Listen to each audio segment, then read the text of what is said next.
me a countdown.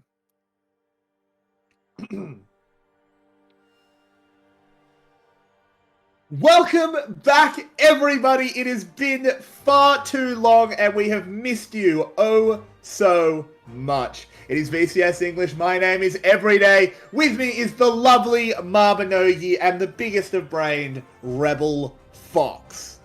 I will warn you, VCS promos are on at a very bad time for most of our staff, so things might be a little bit scuffed. Everybody please thank Marby for doing production today, but that is a first time thing. Everyone give a clap. But if things go wrong, we do apologize, but hopefully nothing will.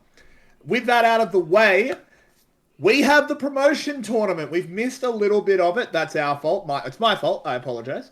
But my analysts have kicked me into high gear. And we have Box taking on Genius to start us off. And then BTS and Luxury.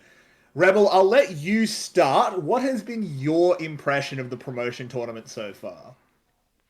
First off, I think VCSB had a really interesting end to the split only because there were a couple of teams that I think could have easily slotted into 1 and 2. And I don't know that Geniuses and Box were the two that people expected, but here we are because these teams were able to make it through. Some roster swaps to basically every roster coming into this have also made it pretty interesting. But both of our teams from VCS Spring that had dropped in Burst the Sky at that 7th place and Luxury Esports at that place actually took 3-0s in their last week matches. So now it's crunch time for both of these play-in teams, trying to make sure that they can try to secure a spot with that last chance. And of course, Burst the Sky Luxury will be competing a little bit later on for that last spot, or for the confirmed spot, I guess, in VCS Summer.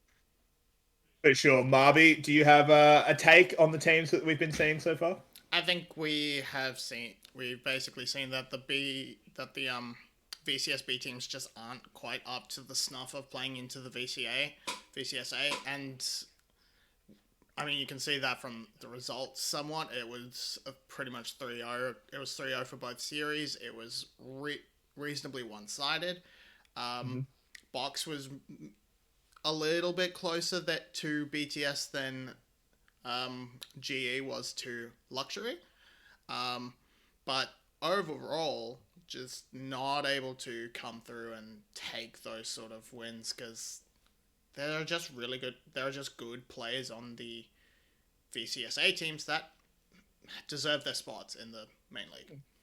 Okay, and I want to start off talking about those VCSA, or technically not VCSA anymore, but former VCSA teams, because I don't want to spend too much time on them. We kind of know what these teams are about. I want to talk more about the VCSB teams. But let's start with the VCSA team. There's been a pretty big addition to at least one of these teams. You know what I'm referring to, Rebel. Do you want to chat with us a little bit about Coated coming down? It's not been boys. Yeah. Coded is he's coming off off of Team Secret where there was that competition for the top lane job, and eventually Nagia was able to capture that one. So Coded finds himself on this roster. Unfortunately, Kemken steps off, so we don't get the 3 Kemken mean anymore, which is it was fantastic all season. But this is a pretty consistent voice to have on the team, as well as a veteran that steps in with a bunch of younger players that had qualified through that previous promotion tournament, which came through in the spring, which is where of course all these players came from. Not to mention Soren's still on the roster, but it seems like committed to Killer Queen as well, and they get another split of development to work with. But big thing is, I think, Coded stepping in, not being that rookie, instead getting a chance to be a bit more of a veteran voice, and having, I think, more consistent play than what Kemken was able to bring in the previous split, where he just got focused down every single game. Probably helps out Luxury on their top side, keeps things a lot more consistent, things don't spiral out of control nearly as bad, and it obviously worked for them, because they kind of smashed that game up against Genius Esports. Yeah, and Marby, do you want to give us a bit of a rundown on how BTS have been looking so far? So BTS have shored up one of their weaknesses somewhat, but they've added somewhat of another. Ryuk has been more consistent than TH. He's not exactly a world beater by any stretch of the imagination, not yet at least, but he is consistently doing fine in the top lane. He's a solid rock that isn't going to lose his mid jungle the game. But they have lost Big Koro, who was another big carry threat for that team, and they've replaced them with Vin Boys, who has looked okay. His laning is a bit weak, but he's able to navigate team fights well enough that he's able to be that sort of late game janitor. And the core of Elio, Drakthar, and Gloria is still amazing, and still VCS A ready. For sure. So let's move on to what I think is a little bit more interesting for people because it's teams they haven't seen. Genius and Box. We'll start off with the Genius because I'll admit that's the team I know a little bit less about. I'm going to let both of you talk, but Marby, can you start us off talking a little bit about what you've seen of Genius so far? What we've seen of Genius so far, they've made a decent attempt, I have to say, at going up against Luxury. They came in basically first off the league. They got their first spot locked over Box and came up into Luxury, and then there was just too much difference in the top side of the map. They were able to contest Shine and Bizbo very effectively in bot lane, so look to Vit and High to be sort of their main carries, but Enper and 7K just weren't really up to the task, and especially up against Coded, who by all means should not be in this tournament. Coded just steamrolled them, so it's hard to get a good look at Enper, but if they do make it in, he's going to need to improve greatly if he's going to contest the likes of Yoshino or Kiaya. Yeah, I mean, Coded, if I may give my own analysis, it's not my job, I know. Coded definitely shouldn't be in this tournament. He is the best top laner outside the royalty, right? To use a your way term. Yoshino, Kiaya, and formerly Zeros were the royalty of top lane, and then Coded was right below them. So he's clearly VCS A level, even if he did have some dodgy games towards the end of the split. He's going to kind of turbo smurf VCSB. Rebel, do you have anything to add about Genius? The big thing I think I've noticed about Genius is, like, if you look at the teams that are ready to take on professional teams, which is teams that don't go crazy with like these massive plays or they don't go for a bunch of individual stuff. When you're talking about like baseline League of Legends and like the standard that you'd expect from like best teams when you look at top teams in the world and what they do and what the foundation that you build on, Geniuses out of the VCSB was the team that was like to that standard more than any other team. They're not the most talented bunch. I think Enper actually was the most surprisingly adequate player coming out of VCSB compared to everybody else. But when you're playing against Coded and you're playing against Ryuk and some of these people that have had a chance to develop, it's a little harder to make that kind of thing happen when you have your individual play getting tested against somebody like you said, being one of the not quite the royalty, but at least close enough to that level to matter. This roster is a little boring. They're not going to do a bunch of crazy stuff. They will beat you around fights. They will rotate properly. They will set up vision properly for neutral objectives. They'll check off all the boxes. There's nothing special about this team, which is why it's difficult to see them really taking a massive performance against Burst the Sky or Luxury, because these are foundations that these teams are built on, plus a little extra. That's what makes them professional teams, is their ability to go above and beyond what is just expected of any given team. Yep. Sure, sorry, I'm just trying to fix a tech issue. Weird. I see my camera's moving on my end. I'm not sure why it's not on yours. It's moving on Discord, but not in OBS, so I don't know what's going on. Whatever, I'm going to let Rebel talk for a bit about our other side of the matchup, so maybe if you want to get tech stuff sorted out, the stream is live, by the way. Yep. Again, apologies, Marby is doing production for the first time. And it's all a little bit last minute. Blame me. It's my fault. Anyway, Rebel, Box Gaming. They've got at least one very hyped player, but what else do they have going on?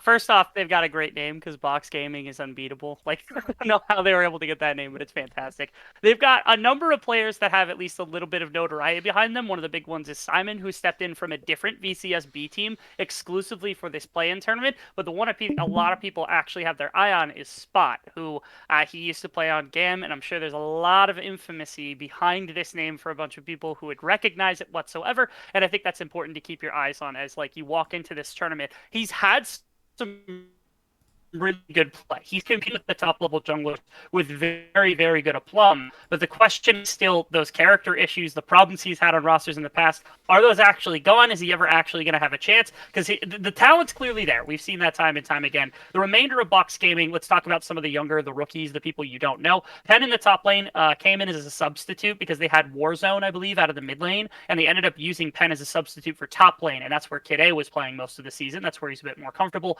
And these positions are a bit fluid. Pen is very boring, very milquetoast player. Kid A, on the other hand, is is who they put everything into. This is crazy because most of the time this is like back to standard like Uzi levels of just providing resource after resource, and they're putting it into this mid laner every single game. You'll see Rift Herald swaps into Kid A specifically to get that tower gold for him. Although I think the best player, and honestly even the best ADC at this whole tournament, is Yashiro, which is a pain because we have Yoshino. But Yashiro actually has been impressing me pretty heavily out of the ADC position. Definitely better than Shine. I think is even better than Vinboys. Definitely outplayed him in the series up against Burst the Sky, and even better than Vit, who was extremely boring in their series when they ended up playing at the end of VCSB.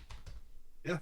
It, I certainly don't disagree. Now, I know Marby is still fixing some things up, so I will keep you talking, Rebel. When it comes to this matchup, where are you looking? Okay, fair enough. If you're good, then I'll throw that exact same question to Marby. Sorry, what was the question again? The matchup. We've talked about both teams individually. How do they actually match up on the day? Yeah, how do they match up on the day? As my Discord has broken. Quality. We can still hear you. Yeah, no, okay. Mm-hmm. I fixed it wicked. Doing great. Yeah, we have... What's this matchup? It's going to be a little bit of a mess. I think we're going to have to see how these bot lanes match up, but that's going to be the big focus of it. I can't really say too much about the top side of the map. I don't think either top laner is going to be particularly good. The flexibility between Kid A and Emperor can allow for some more interesting drafts, like the Diana Yasuo, which we saw them pull out against GLX to terrible results, but it's an option. They are willing to throw out these more interesting drafts. One thing I do want to point out that's not necessarily matchup specific, but neither of these teams and no one in this tournament really have been prioritizing Morgana at all. It's just fallen through picks and bans so often, and it's just blowing my mind. It's very strange that it's doing that. Do you guys have any thoughts on why this Morgana is just not present? We can see at MSI she is very strong. So, Rebel, any thoughts? Yeah, so actually there was I can speak not really to Genius specifically. I think that might honestly be a DK thing more than anything else. But Box Gaming was playing, or Spot specifically on Box Gaming, was playing Morgana into Genius's gaming, not playing it into Burst the Sky. I think that's because Drakthar plays a ton of champions under the sun. We know who Drakthar is, and his ability to play aggressive junglers into something controlling, like a Morgana mage type jungle, it led to the fear of like, okay, if we pick Morgana, he's gonna pick like Kindred or Lee Sin or Graves, and he's just gonna sit in my jungle and attack me constantly, which is something that has popped up as a counteraction to what Morgana actually brings, is just to sit in her face and duel her 100% of the time, and that's something that Drakthar has done in the past. So I think maybe it might have been something like that, where it was game planning more than anything. Got banned a couple of times as well, and just make sure. Spot will take it more than DK will, almost certainly. They played it in that series against them, and it actually worked to decent a plump. So I have to expect Spot is going to have that in the sights for this draft at least. Yeah, we have to think so. We are, of course. How far out are we from draft? I can't see at the moment. About 8 minutes. Okay, Marby, just saying, you have your Discord stream on the wrong Chrome window. Oh, God. It's all good. We'll fix it. We'll fix it before we get into game, and that's what matters. I want to focus in a little bit on Spot. He is, I suppose controversial is not quite the right term. People seem to have very hyperbolic opinions on him. Some people say he's the second coming of Levi. Others say he is a mid-tier jungler. Where do the two of you kind of fall on that spectrum? Would you like to see him be picked up by a VCSA team, assuming Box doesn't make it? What do you guys think? Rebel, start with you. Actually, I think one of the better apt comparisons for Spot actually now lies on Luxury Esports Encoded.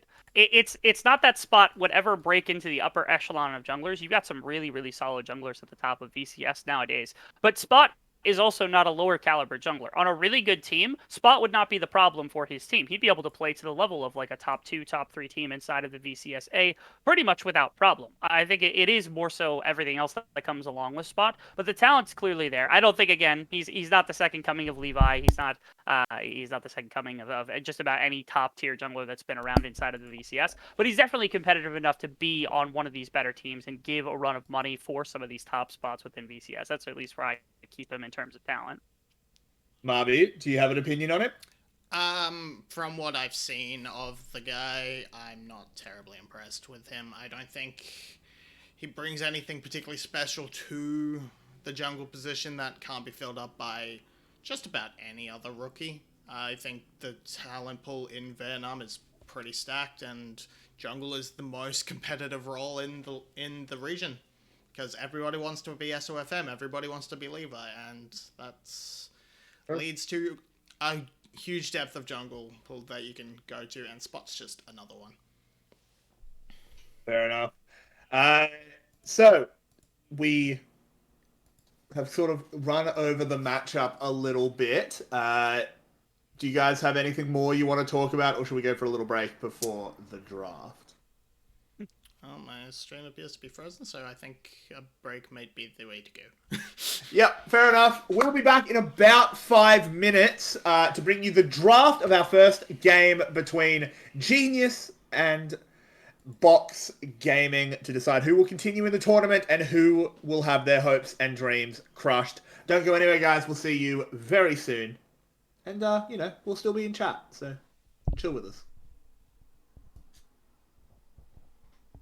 Awkward. Welcome back, everybody. We have a draft. This is going to be Genius taking on Box Gaming. We came in a little bit late. Thanks every time, VETV.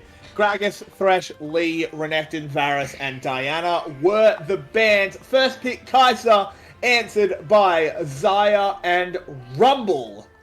What else are we expecting to see? I mean, I expect from this, we're gonna see an Olaf come through. I'm still playing music, sorry, I will mute that. I expect to see a Olaf or something come through as the next jungle pick, because that seems to be more in 7K's jungle pool. It's actually going to be the Lilia, but there you go. Is the Lilia, so still that AP jungle, but Morgana, as you guys pointed out in the pre-show, Morgana absent in VCSB. Nautilus to round it out. And the Urgot coming in for Simon. Rebel, what do you think so far of these drafts?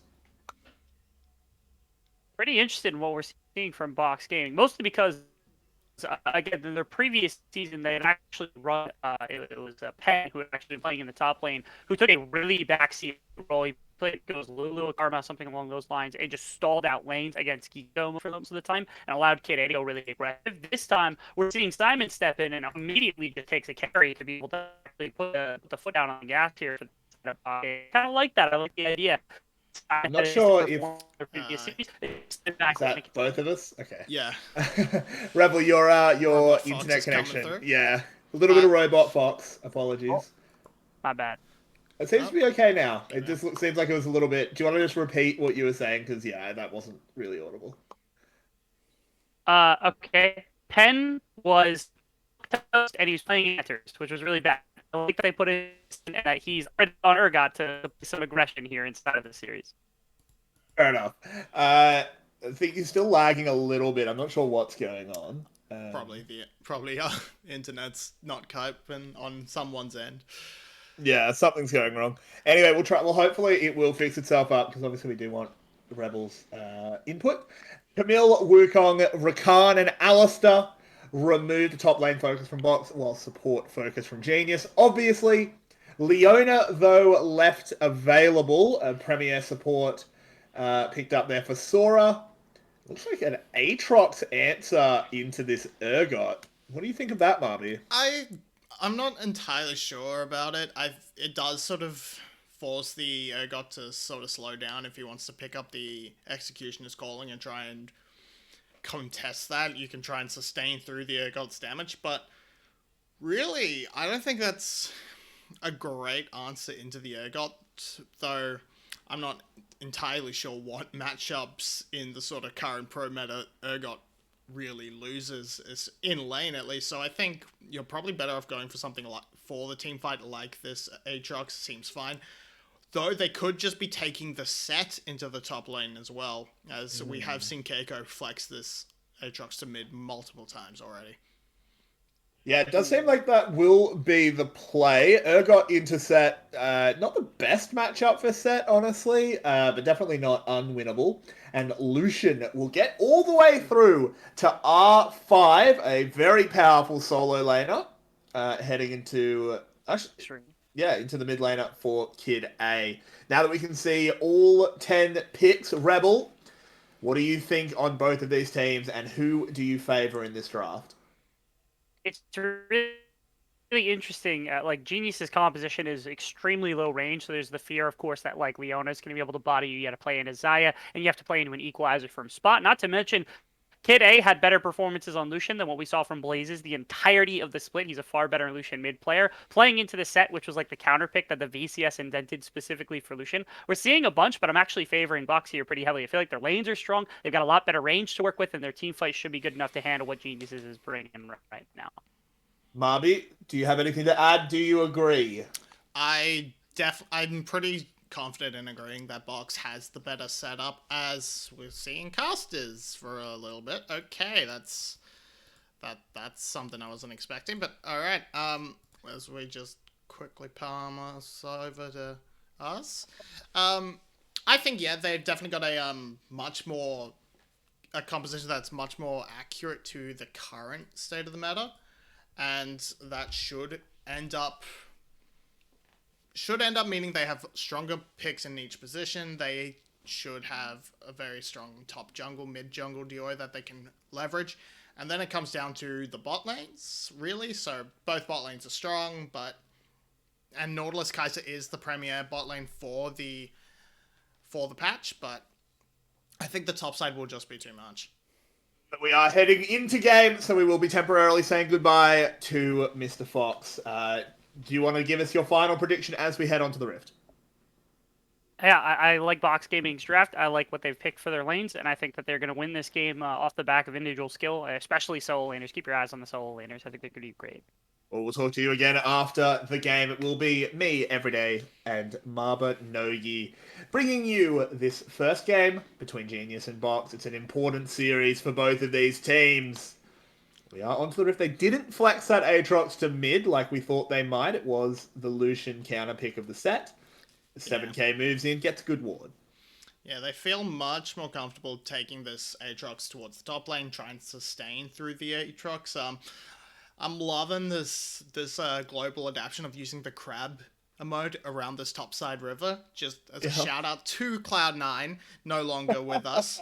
But they are going to have full information with this deep ward that it's going to be a red star for spot, but Simon, you're getting a little feisty, my friend. Yeah, he has, but did take the E level 1, so gets out of there no problem. Yeah. Actually, Keiko kind of loses a little bit of early shove going over to attempt that.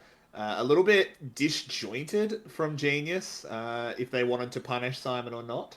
Yeah, But in the end, no big deal. I think it was more Keiko knows he's not going to be really getting a pressure advantage against this Lucian, so he's going to roll up, try and punish Simon's over-eagerness to spot out 7k, and as a result, nothing really happens. It's just going to return to normal. Keiko maybe loses a few minions, maybe some experience, but he was likely going to be down in this matchup anyway. And top lane, it's just going to be matched because Simon is first to lane as the leash is given over to Lilia. And so gold is 10 to 0. Oh, he's finally got his first CS. There's Emperor. The wave was just outside of the tower, so he was a bit scared to step up to the Urgot, but no long-term damage to the Aatrox. Yeah, and so these these two solo laners are going to be off to a great start. The leash from 7 towards 7k is going to get him a little bit further ahead in his jungle clear than Spot, but come the first reset, come a few more levels, Spot's going to catch right back up because Rumble is just so fast at clearing on this patch once he's got that access to the Flame Spitter and the Electro Harpoons. That even Lilia herself is gonna have a hard time keeping up. Yeah, the Rumble first clear is not insanely fast, but every clear after that is just kind of ridiculous. See, he is first out of the jungle, moving towards that bot side river. Lilia will not contest, so this should just be a scuttle split. I think both teams are fairly happy with that. No one losing the game immediately over a crustacean. But here's actually, Simon. this is a big play. So they have to be a little bit careful.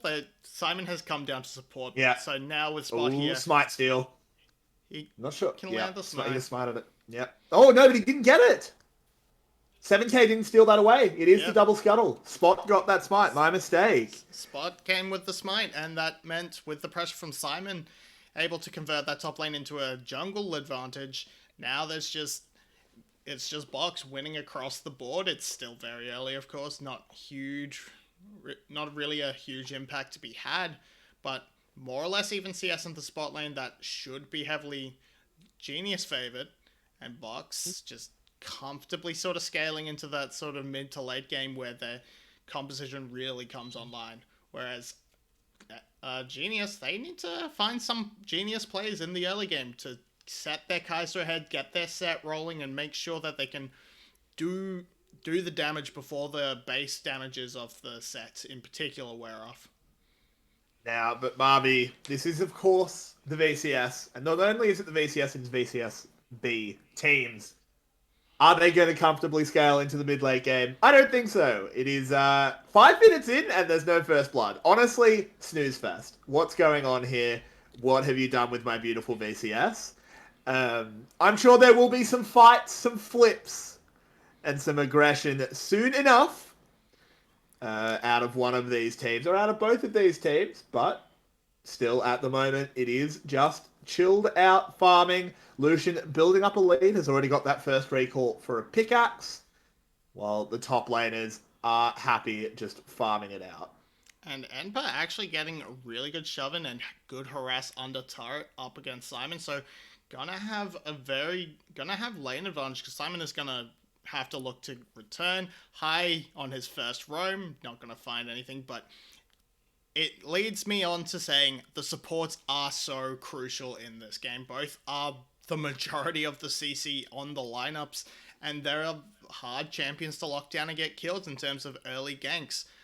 So where these supports are, that's where the kills are likely to be. Not too much ability for Box or 7K to gank. Teleport in for this dragon. Genius do not want to let Box have this one for free. They'll bring their top laner down, and that is an Ocean Drake secured for Genius Esports. It's a huge investment for just an early Ocean Drake. They decide, but they can try and convert it into sort of mid lane pressure and help out their set, who is 20 CS behind. But that gives Simon the ability to shove out the wave and get control of this top side. Ooh. And we might have a 2v2 as Simon's moving forward, does have access to the Fear Beyond Death. There's the Culling going in. The Harpoon has not been launched. Yes, it has. I'm telling a lie. Oh, no, it hasn't at all, but the first blood does go over to Kid as the Lucian will pick that up. They try and have a bit of aggression onto Yashiro, but it doesn't go anywhere. Box to an early lead. The early game damage from this Urgot and the Lucian comes out trumps against the Aatrox. It's exactly what they need. Oh, hello. Keiko moving on in. Yashiro is not level 6. He will be put in the dirt. Face broken. The show was stopped. And that is a good fight back there by Genius. Yep.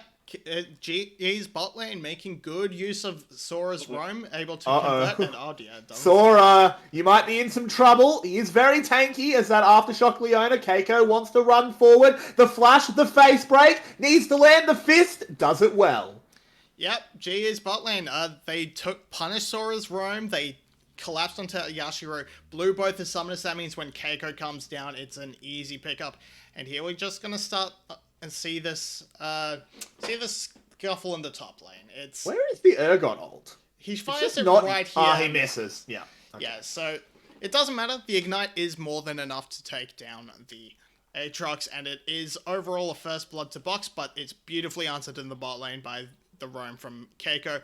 Catches up, gets himself a double kill. That should make himself much more comfortable in this matchup against Lucian. The lead not quite what it was. It doesn't look like he is going to be going for that Bruiser set. Often with that mid lane set from people like Carty over on Gum, it is just the full tank set in the mid lane, things like the Sunfire Aegis as a mythic, but it does look like he will be going towards the Stride Breaker. I'm really happy to see that as a set player. Tank set, it's an abomination. You got to play Bruiser, you got to go for the punches. I especially very think happy. With the nerfs to Chem Tank, as Nevermind Sora is called out. Oh, he is, but Kid A dealing a lot of damage. Keiko has that Pit Grit charged up, doesn't have access to the Haymaker seemingly, as high, will get pulled into the grinder. The Fear lands, is it going to be enough? 7k, watch out, Eep, gets him away. Simon goes low, but it is heavy priority in mid, and the Rift Herald dropped. Simon doesn't miss, I thought he missed, but no, he went exactly who he was aiming for. He went for high. And all according... Oh, questionable equalizer. Equalizer mostly to just try and scare 7k off and make sure there's no collapse and let the Rift Herald do as much damage as possible. But the teleport from Keiko means that they aren't going to be able to secure this tower. But this does lead you to missing an equalizer, which could be important to come a skirmish. Luckily, there's still a while until the next objective, but that should not be something that stops these teams, as we're seeing High wander around the spot lane with 7k. Yeah, 7k should have gotten in mostly undetected, but Box is playing very respectfully at the moment. They've backed right off. Vit as well did pick up 2 assists and has that slight CS lead. So this Kaiser in a pretty good position up against Zaya, though, of course, nothing to really write home about. Simon, he's loving this Crabber mode. Really wants to give tribute to the best jungler in the world, Blabber. I mean, I'm a little bit sad that he's decided to commit to this Crabber mode and then hasn't gone for the Crab God skin. Bro, which is still my favorite skin for a god, despite him having fantastic other skins. I just like Crab. Who doesn't like Crab? But anyway, let's focus on things that are mildly more important than crustaceans. As a tower plate will be secured there by Simon. 10 CS up over Enpa, and as you pointed out in the draft, he has had to slow himself down a little bit to deviate into that Executioner's Calling. Obviously very important up against a champion like Aatrox. So to see if there's any actual solo lane threat, as at the moment both solo lanes are in a fantastic position for Box. Yeah, I don't expect much solo kill potential coming out of this Urgot until the Tiamat comes through. That interaction is just beautiful for the Urgot. It lets him get so much wave pressure, it lets him get so much damage down. However, Kid A, gonna have a lot of kill pressure onto Keiko. This Bruiser build means he's a lot squishier in the early game. This is an interesting move out of Enpa. Kid A has been caught, though. Is the Lilting Lullaby going to be used? No. No, good what is positioning going on? They really want this dragon. They are over-indexing into this dragons, but Sora's gone in. Yeah, there's the engage. It's all of the ultimates being dropped onto 7k. The jungler will be removed. Kid A is in trouble. Showstopper was used. Enpa collapses and in comes Kaiser, dealing the damage. Vit trying to get away from Spot. Can't do it. Goes down to Leona, but now the Rumble damage. He's charged up. He's taken down. Double kill for the Aatrox. Simon in the fight. He flips, but it's a big shield. It's a big haymaker. Simon has to find his way out. He can't launch the harpoon. Triple kill for Enpa, and he's looking for the 4th. The haymaker lands. He flashes the wall. This man is out for blood, and the world ender is here to get his quadra stolen by Keiko. It looks really good at the start for Box. They get the opening picks, but Kaiser coming in from the backline. That they did do enough though. Box did ruin GE's health bar enough to make sure this dragon take is not able to happen straight away, but because they got the first kills, it means 7k gets the early reset. He's back on the map. He's gonna get the Scuttle Crab and have priority over this dragon. And they might just start it up right now? No? No, they're not going to go for it. Yes! Haha! Oh, there they are. There we go. No, they're not. They're just going to whack it and run away. Oh, well, they've got a good opportunity. No, that makes total sense. Kid A, very exposed. Flash, Facebreaker. He tries to use the Gale Force, but Enpa will take him down. This Aatrox is getting very, very scary, Marby. Now 4-1-1. The set is 3-0-4. Things are getting alarming. Aatrox has decided he doesn't want to lane. He's just going to run down and be a better jungler than 7k. Pick up 4 kills, pick up many kills. The dragon does eventually go down. But we're going to take a look at this replay, and it looks great. It's a pick onto the jungler before the dragon. Kid A's on the backline, but he gets completely zoned out by Keiko, and Vid is able to jump in and assassinate Yoshiro. With Simon nowhere around, that's pretty much all the damage. It's Spot and Sora left in a 2v3, and Simon, he just misses pretty much everything. His ultimate doesn't land onto the target he wants it to, so he just can't get the fear off, can't make the big play, and then it's just poor Leona being run down. Thanks to this great haymaker that just stops the blast cone. Icebreaker, but yeah, that is very good. You can't get set abilities wrong when I'm here. Excuse me. Yeah, the face maker, the haybreaker, it's very great. Good things. Yeah, very good performance there. I think that's exactly how Genius needs to approach fights. They want to split the fight into as many individual skirmishes as they can. Rebel pointed out on the desk that they have a very short range comp. It's not a super easy one to play, but if you split the fight up like that, that mitigates a lot of that disadvantage. And we need to see Yashiro play a lot safer, because this Xayah is very, very important to Box. Yeah, and to be fair to Yashiro, he was playing it very well. There was just a little bit of CC got through, and that just means Vit gets to express delivery themselves into the backline, because that's Kai'Sa for you. And here we go. They're on Kid A. But he manages to get out. The culling is used to clear the wave. Keiko can't quite do it, and that gives a big bit of priority down in the bot lane. Yeah, because of this priority, they're probably going to be able to take this turret down before the Rift Herald is able to be dropped. So that's going to be first brick over 2 bucks. They're going to split the gold between the bot laners, but there's still pressure on this top side. Simon, though. Hello, 7k. He'll be going into the meat grinder, and we're having veal for dinner. Not quite worth 7k. Only 300 there for Simon, but he's going to be more than happy to pick up that kill for himself. He's going to be able to get back to defend his turret. There's no Rift Herald on the map for 15 seconds. Ooh, he's in a lot of trouble. They're calling in a TP as well. The tower actually doesn't go down, but it will momentarily as Simon is put in the dirt. And we're seeing a disparity between these two teams.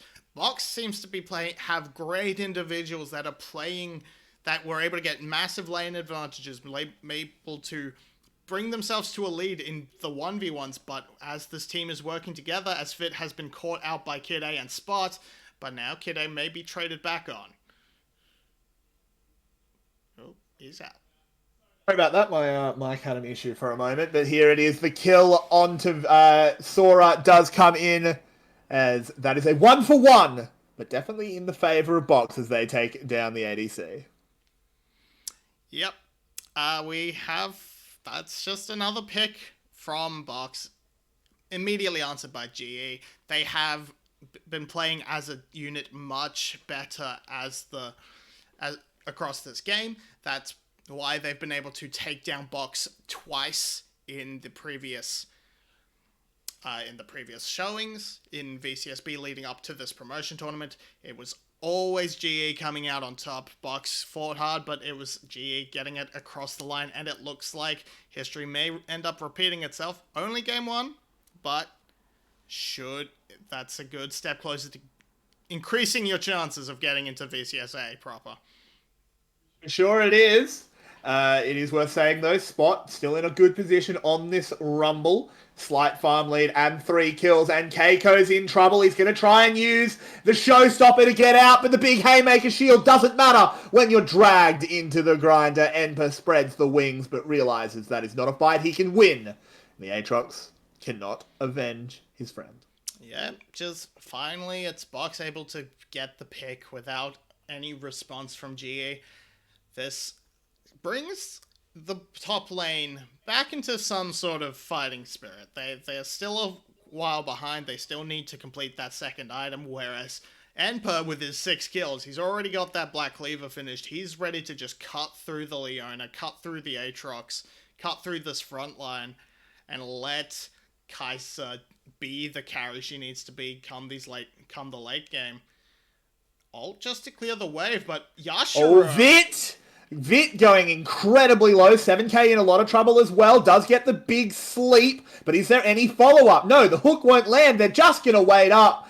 TSM is here in spirit. The teleport coming in on this minion. That's actually super deep as in goes Set. Keiko throws up the big haymaker, but the fist will not land. Cullen coming up the side doesn't do much. Vit dives into the backside. Will manage to 1-for-1. ADC for ADC, but now Enper goes to the grinder. The Nautilus will fall, and Box dominating this mid game. And that team fight was beautiful from Box. It's gonna net them a dragon, stops the snowball, lets them build up a bit more tankiness, which should be a lot against the slow damage comp from GE. They're gonna get more mid pressure by taking down this turret, and now if they can continue to balloon this lead, they should have full control over the jungles, full access to drop down vision, and be able to easily take down these remaining outer structures and control the Baron pit. Yeah, and it's just going to get worse and worse as these Mountain Drakes stack up. Any tankiness is just going to get amplified and amplified.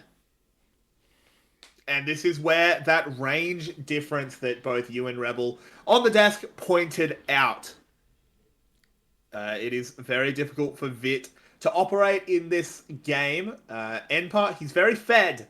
But as we saw in this fight, if you can't access the priority targets, it doesn't matter how big the Aatrox is. And I have to say, I was actually rather impressed with Vit in that last team fight. He was on next to no health thanks to Yoshiro's efforts at the start. We're going to ignore that. But he was still able to hold his time, bide his time, and have an impact in the fight by dashing in and deleting Yashiro. It did end up trading because of that low health, and the fight was lost regardless, but he played that fight extremely well for being pretty much... Most other AD carries would have just reset and said, no, I can't participate. Equalizer used just to sort of ward off a play from Genius. No follow-up possible, but 7k does get chunked out. This is a Baron being started. There is a ward in the back of the pit. But there is no Simon. Simon cannot participate in this. He is on the wrong side of the map. They're trying to look and force the 4v5 before Simon can participate. But Baron going down very fast. Can access. He has the flash available. Yep, 4k health. Culling, going in, doing a lot of damage. There's the solar flare, and it will be Spot taking it away. And this is just a disaster for Genius. This was a brainlet play as they go onto the Baron. They only pick up 1 kill. The Baron goes over to Box, and only Vit will survive. And I believe that is a temporary situation. He's slowed down. He's stunned up. It's an ace.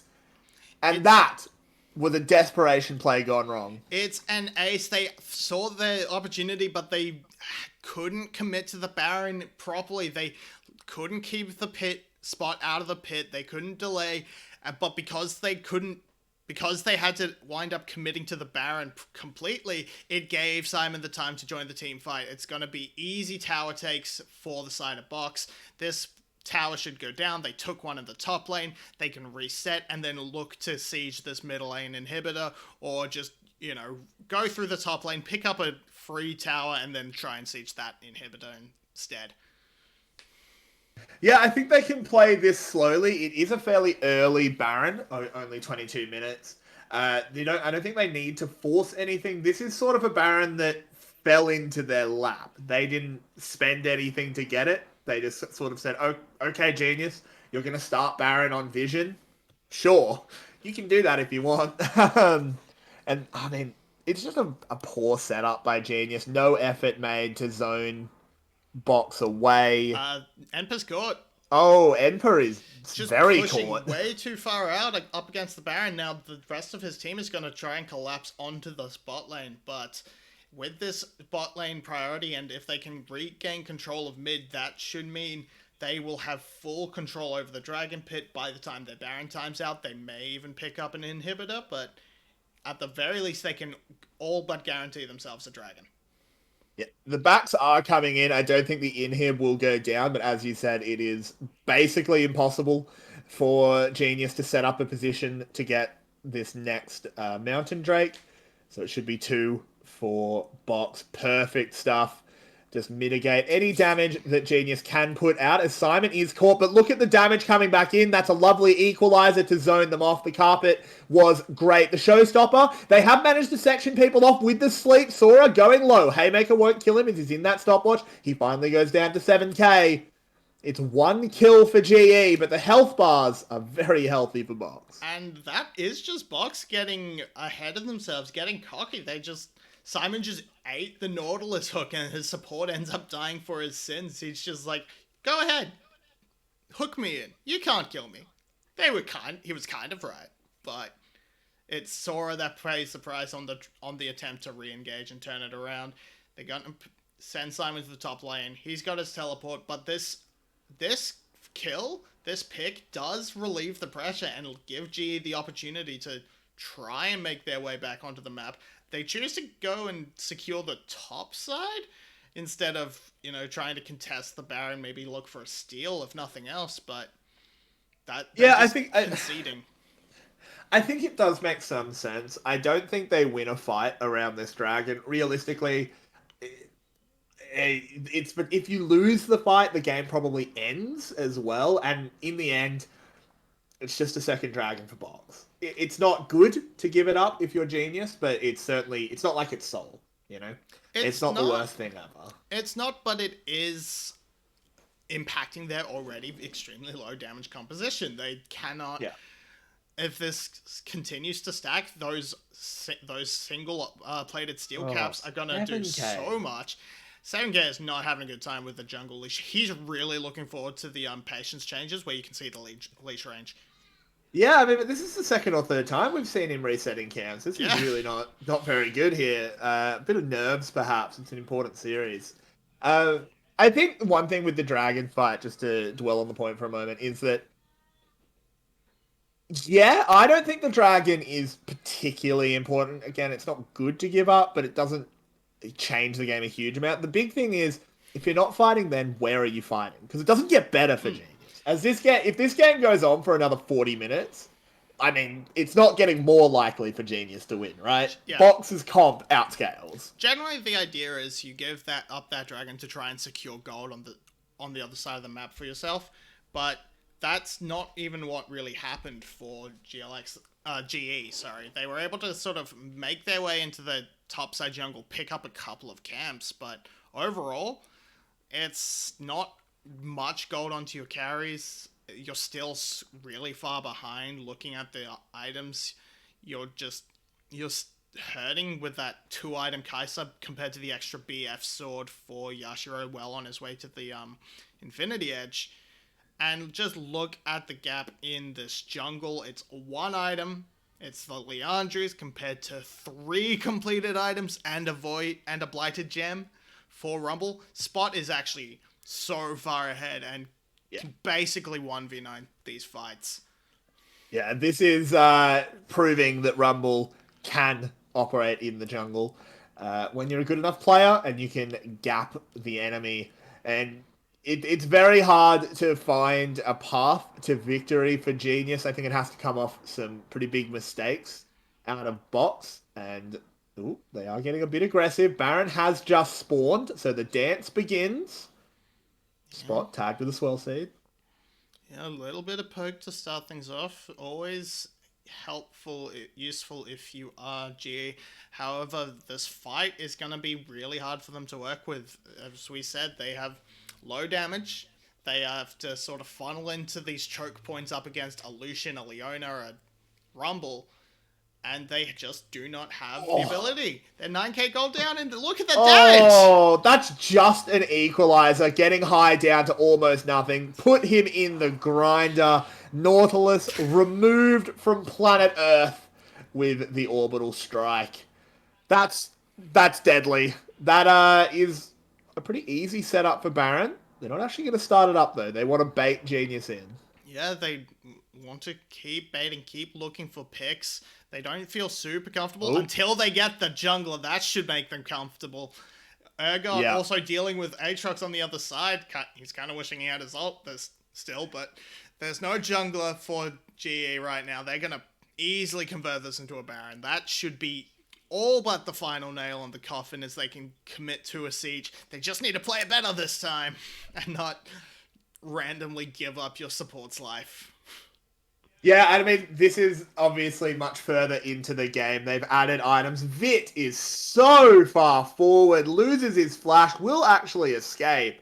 But that is a huge price to pay, this Kai'Sa flash. You're going to need it pretty soon, as I think Box is going to set up to try and win the game with this Baron. It's 28 minutes in, hitting 29 now. They don't want to play this longer. This is like ultra late game for VCS. Yeah. I mean, we've never been to 30 minutes before. Vit greening too hard for that mid lane turret, just trying to... He had enough to finish his Phantom Dancer anyway. He didn't need it. He's got his 3 items. Meanwhile, Yashiro is still sort of on his way to his 3rd item, of course. Expensive items, to be sure. Not getting any kills for himself also cuts his gold income a little bit, though 9 assists certainly helps. That does mean he's going to be a little bit behind Vit, but it will not matter because this top side of the map can carry for him 100% of the time. Yeah, I mean, yeah, if you had to point out something going wrong for Box, it would be that the Xayah is not super strong, despite it being 30 minutes into the game, but it just doesn't matter when you have an Ergot with 8 kills and a Rumble with 7. This could be the last chance saloon here. The teleport has come in. The Dragon secured. It's a 4v5. What can Genius get done? There's the showstopper into the Haymaker. It's a lot of damage on the spot, but he goes gold. And it just doesn't matter. They are getting beaten to death with Wallet. Kai'Sa has fallen high, has flashed away into the grinder from about a mile away. Goes Enpa, and Box will walk down the bot lane. I believe this will be the end of game 1. Box throwing the first punch. It would take some insane heroics, but Keiko and Hai do not have the damage. This is a game 1 win for Box, and they are on their way to just beating them again. Yep. Actually, no, upsetting. GE's the ones that have been beating them. But yeah, exactly. Box looking for their second chance. And there it is. The Nexus will fall. It was a heroic effort from Keiko at the end, but not enough. Box get over the line, led by their star jungler Spot. And with that, we will be going to a little bit of a break. I don't want to pressure Marby's production too much. And with that, yeah, we'll be seeing you for the next game. It was a bit of a bloodbath in true VCS fashion. 1, go.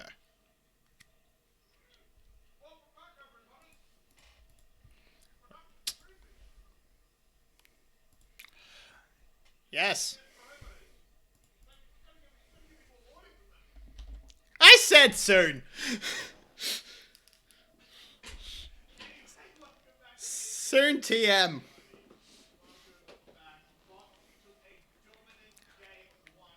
Oh, damn. My bad.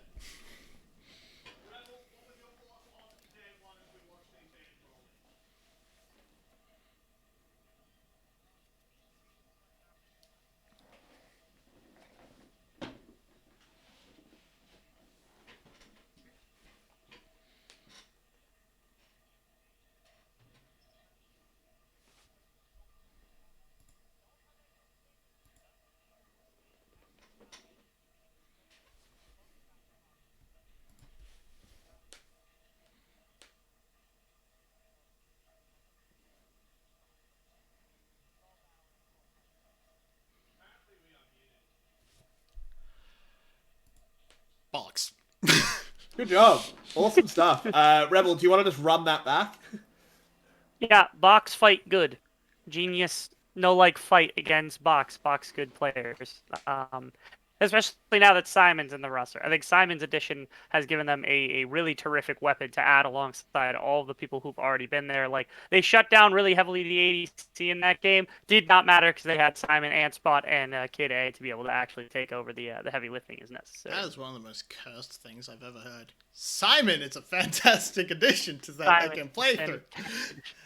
Yeah, I mean, it worked. It worked. Go ahead, Marby. It worked. I have to say, yeah, Simon and Spot in particular were huge threats up against GE. They pretty much put the game on their back. The ADC diff did not seem to matter at all, and we're gonna just have to see what Genius does to strike back. I would like to see a much more cohesive composition, one that doesn't rely quite as much on getting things rolling in the early game, one that has a bit more damage to work on as the game progresses. Because if you're fighting front to back and your only damage is Kai'Sa, that's not going to work, but there's more damage straight out the This game. is a bold pick for 7K. I will never complain about seeing a Kindred. She's one of my favorite champions, of course. But into an Udyr, who is going to make it very, very difficult to play for your first scuttles. You better hope your solo lanes have priority. Or this is going to be a very sad aspect of death, as the Aphelios Thresh will be locked in for box. And the Galio for Genius. Rebel, what do you think so far of these drafts? Interesting. It's a lot of actual like team fighting, kind of putting pieces together from Genius Esports. But even if you're comparing just pure team fight, I'm already liking the Aphelios Thresh combination more than what they've tried to put together. Where it's like, okay, Kindred with the ultimate is a good setup because if Galio presses ult in top of that, then everybody inside of that circle where everyone's going to be cowering is going to get knocked up on the enemy team. It also allows Kindred usually to move into jungle, compete with the Udyr, because obviously Galio can typically move, even if he's not, like, giving up CS, doesn't matter that much because he's kind of more just like a frontliner and engage for your team. But like, I'm not in love with it right now. Box Game have already given themselves a solid pairing in the bot lane, and like you said, this is a volatile matchup for Kindred. It's pretty solid for Spot to get a chance on this Udyr to kind of pop off. Yeah, it absolutely is. And the big thing, sorry, I just want to have a bit of a Kindred point. The big thing here is that the matchup is only volatile on the Kindred side. In the end, if Udyr just splits the scuttles and doesn't deny the mark, okay, whatever, you'd like to deny it, but who cares? If you miss that first mark as Kindred, you're really sad. Yep. So it's really only a downside for one team. Okay, this is a bold decision. No, more who it's currently sitting on. Obviously it'll be swapped, but Hin is in as ADC. I do not like this. I think Hin has been far worse than Vit. Vit is a solid AD carry at this level and should be starting every time. I think he had a pretty good game last time. I don't see the point of bringing Hin in unless there's some shot calling intangibles we do not know about, but it's not a great look. It's bold. Box rounds their comp out with a volley bear and a twisted fate. It's actually going to be that top lane volley bear, not something we see super often anymore. And Nautilus for GE. I think GE have made the same mistake they made last game. They just picked an all short range comp into an Aphelios. Yeah, I don't like it. Yeah, I want to get Rebel's point of view. Have a chat to us about both of the drafts.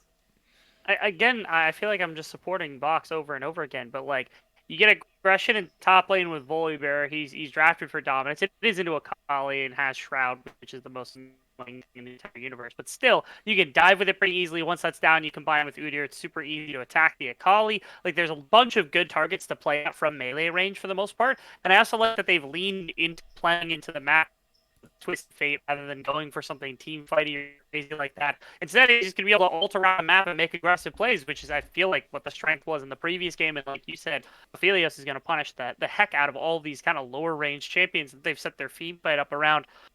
Box is doing well in these drafts. I'm not loving what Geniuses have come up with so far. Yeah, I'm not a fan at all. I feel like you saw that Aphelios as the B3 pick, and then you continued to lean into the short range with the Akali. It just feels like he drops a turret in a choke, and what your team is immediately nullified by one button from Aphelios. So, there is one avenue I do see it coming out strong for GE, and that is there's a lot of options to just try and kill Aphelios. Everything can go in on it. And once that Aphelios dies, there's not a lot of backup damage. So it is all about Aphelios. And they Alright, have to I wanna- deal with it. But I will get Rebel your final thoughts and who you think is going to win this game. Quick talking point for you two in game. Enper is actually Viper. If you know anything about who that was from previously, I don't know too much about him. I figured you guys could talk about him. A lot on his shoulders on the Sakali to set up for the Galio and also to put pressure on Aphelios. I don't think they're up to the task. I think this is a box 2-0 to start things off. They're pushing this to game point. Say I agree. But we will talk to Rebel Fox again after the game, as it is just the 5-point defense from both teams currently. Yeah. What do you think about this Volibear top? It's not something we see often now. What do we think? I don't mind the pick. I quite enjoy it as a counter into certain matchups where you really want to keep them trapped under the tower, and I think Akali is sort of one of those picks. It's something that Akali shouldn't be able to get much solo kill threat on either, so that is just going to be looking to nullify this Akali in the early game and make sure she can't get anything going to snowball her into a point where she can get on top and delete the Aphelios. However, I mean, she has a lot of opportunity to bring friends in. There's the Galio, there's the Kindred that can wander their way up top. Should be able to be matched by Kid A very effectively on the Twisted Fate. But, yeah, I think because of this pick, you're not looking at top lane. Top lane should be ignored for the majority of this game. They should just nullify each other and then bring their own respective strengths into team fighting. You agree? We see early on Keiko having to play very defensively up against the Twisted Fate, that ranged versus melee. Never much fun. Never fun at all, and it has been pointed out there is dematerializers on the side of Twisted Fate, so looking to get that shove, looking to make sure that they can perma-get prio and try to make their way through and affect this bot lane in particular. Maybe even affect the side lane. Shutting down an Akali is never a bad thing, but look at this shove. Look at this priority. Simon has to be a little bit careful, as they should have realized it was a bot start for 7k. Yep, just catches him while he's trying to ward. Yeah, we'll tag him with the Wolf's Frenzy and actually gets the flash. Simon playing very respectfully there. I'm actually not sure if he had to flash. But in the end, the Summoner spell is burned for almost no investment for 7k. So he is pretty ecstatic. I actually can't see which Scuttle Crab is marked at the moment because both junglers are on top of the icon. So we'll have to be a little bit of a mystery. I believe it is the top lane skull. It is the top. So Kindred will get her first mark. They are very happy about that. Yeah, very happy about getting that rolling. That's generally the hardest one to get. Well, it can be the hardest, can be the easiest. It's all a coin flip. It's one you have the least control over, but it does mean you have to be very careful and tracking this Udyr from now on, because the rate at which he clears camps means there's not going to be a lot of windows where you can walk in and pick up those marks just for free. But we're seeing first backs come through. Early Dark Seal for Kid A. Early Null Magic for Keiko. Really just looking to keep as much health as he can while he's trying and force these roams. And Simon just continuing to put this pressure onto 7k, but he's overstepped. That is so far forward. He just rumbles in. They say, all right, easiest gank in the world. They want to let 7k get close and pick up the mark. over on Simon. They're actually going to give the kill. No, Oh. he moved it over to Simon. Yeah. I was watching, don't you worry. As eventually they'll get the kill. Simon has no way out. First blood goes to the Kindred. And that was just a huge mistake from Volibear. And you have to question it. Like, it was a very interesting path from 7K, leaving behind quite a few camps, and then resetting, and then heading straight back to the top side. I know for a fact Simon didn't expect it. He was pushing forward. He didn't think the teleport would come through, but with 7K pathing to the top lane, and now maybe catching Spot out, but has the Thresh Express to get out. That he does, and it will be a steal away of the Gromp. A little bit back for Udi. Is very far ahead in CS in the matchup. That is obviously to be expected. The 7K moves in, and the hook will land onto Sora. The immediate flash, but it's answered by Kindred, who gets exhausted, needs to get forward to pop the Wolf's Frenzy. Can't quite do it. The hook instantly cleansed. Yashiro not able to follow up. Sora needs to be very close of a turn from 7K. But in the end, they won't go for it. There is the Twisted Fate ultimate. They want to get onto Hin, but High with fantastic CC there, denying that play. The first TF ult will get nothing.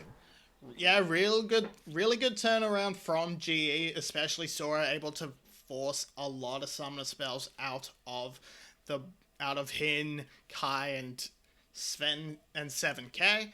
But it's not enough for either team to pick up the kill. It's a lot invested by Kid A in particular to come down, throw a gold card, and then teleport back to lane. It's unfortunate. He's got a bit of a CS lead that balances out the assist, but he hasn't had the impact that Keiko has had quite yet, and Keiko still has his hero's entrance to make more plays happen.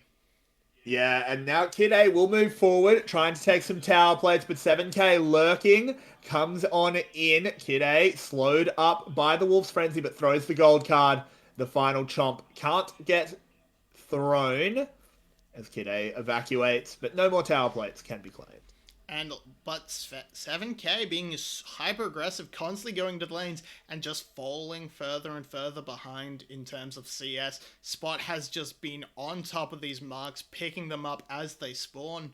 And there's just next to no way for 7K to pick up these marks without going for these ganks because of it. But I think it's the right decision. Realistically, you're not getting your marks from an Udir's jungle. He just clears too fast. He's too threatening in the fight. Never mind. We'll come back to it as Sora has been found and caught. 7K is going to come in over the wall. There's the knock up. They need to clean this Thresh up. They need to kill him. Oh, it's a disaster if he gets away, but he won't. The Winds of War will take him down. The Raptor camp will be stolen away as well, and that should be Dragon for GE. Yeah, and good response coming out from Box. They know that they have no control over this bot side thanks to this pick.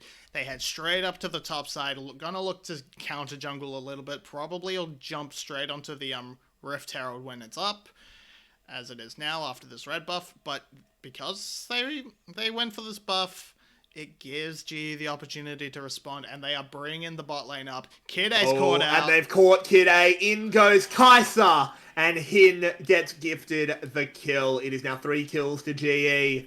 The gold dead even, but the kills are managing to make up for the CS deficits. Yep, and we're seeing individual play and individual mistakes. That is what's coming through from Box. They are just not respecting where G's positioning on the map is. They should have known that once this dragon goes down, there's a high chance they send the Nautilus and the the Kindred up to mid lane. Ooh. Same thing, Simon. You knew they were doing Rift Herald. Blow your ult. You're lucky there, but now that can just be an easy drop into plates for Hin. Probably not this wave. Probably when they get the full stack. Yep, probably. No, there you go. A little bit early. I would have tried to chunk out at least one plate before dropping the Herald, but here we go. I'm not a pro. I'm just not how game mechanics work. I mean, in the end, I don't think they were dropping that for tower damage. It was very much just for let's get some gold on our 280 carries. It makes sense, but look at the trade. This is why it is risky to go for Herald plays against Anaphelios. He had that white gun. He has shredded 3 tower plates away from the bot lane tower. And this is why Box is still ahead in gold, despite the early action all going Genius's way. They just have CS and gold leads everywhere. I think Hin way over-indexed into roaming. Yeah. He's 30 CS down. I definitely think they could have sent him. They didn't need him to take down the Rift Herald. I think bringing him into that top lane was fine, but you should have just sent him straight away to the top lane. Ooh. Also, yeah, it's going to be the Tiamat, somewhat bruisery Akali. But why are you running Conqueror with it? It's meant to be Grasp. Why are you running Conqueror with it? Because I think he's adapted. He's just picked his Akali runes and then went, oh, actually, this is a better game for this. Maybe. I don't know. This is the tank Akali. Yeah, maybe not. But it is the quote-unquote tank Akali, bruiser Akali build coming in. I actually haven't seen this play out in a professional setting. Neither. So I'm curious how it goes. But it is something I've heard rumblings about on Reddit. Yeah, generally, it's the idea is you still put out way too much damage. It's the same reason you used to pick Tank Fizz or any tank thing that wasn't meant Tank Assassin. It's because your base damage is attuned too high, and you can still put out good damage without, and then just live forever. It's an insane build when it's viable, and that's why Riot needs to be stomping these things out as soon as they appear. But good pressure coming down onto this bot side. Spot is here for the counter gank. Hook misses. Hook is thrown.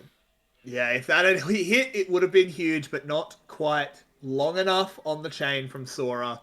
As everyone will just back off. There's no objective up. Kindred would like to be trying to poke their head into Udyr's jungle, but in the end, there's nothing up. There are no camps up except for one Krug camp all the way up on that top side. So the junglers are a little bit bored. A Scuttle is spawning though.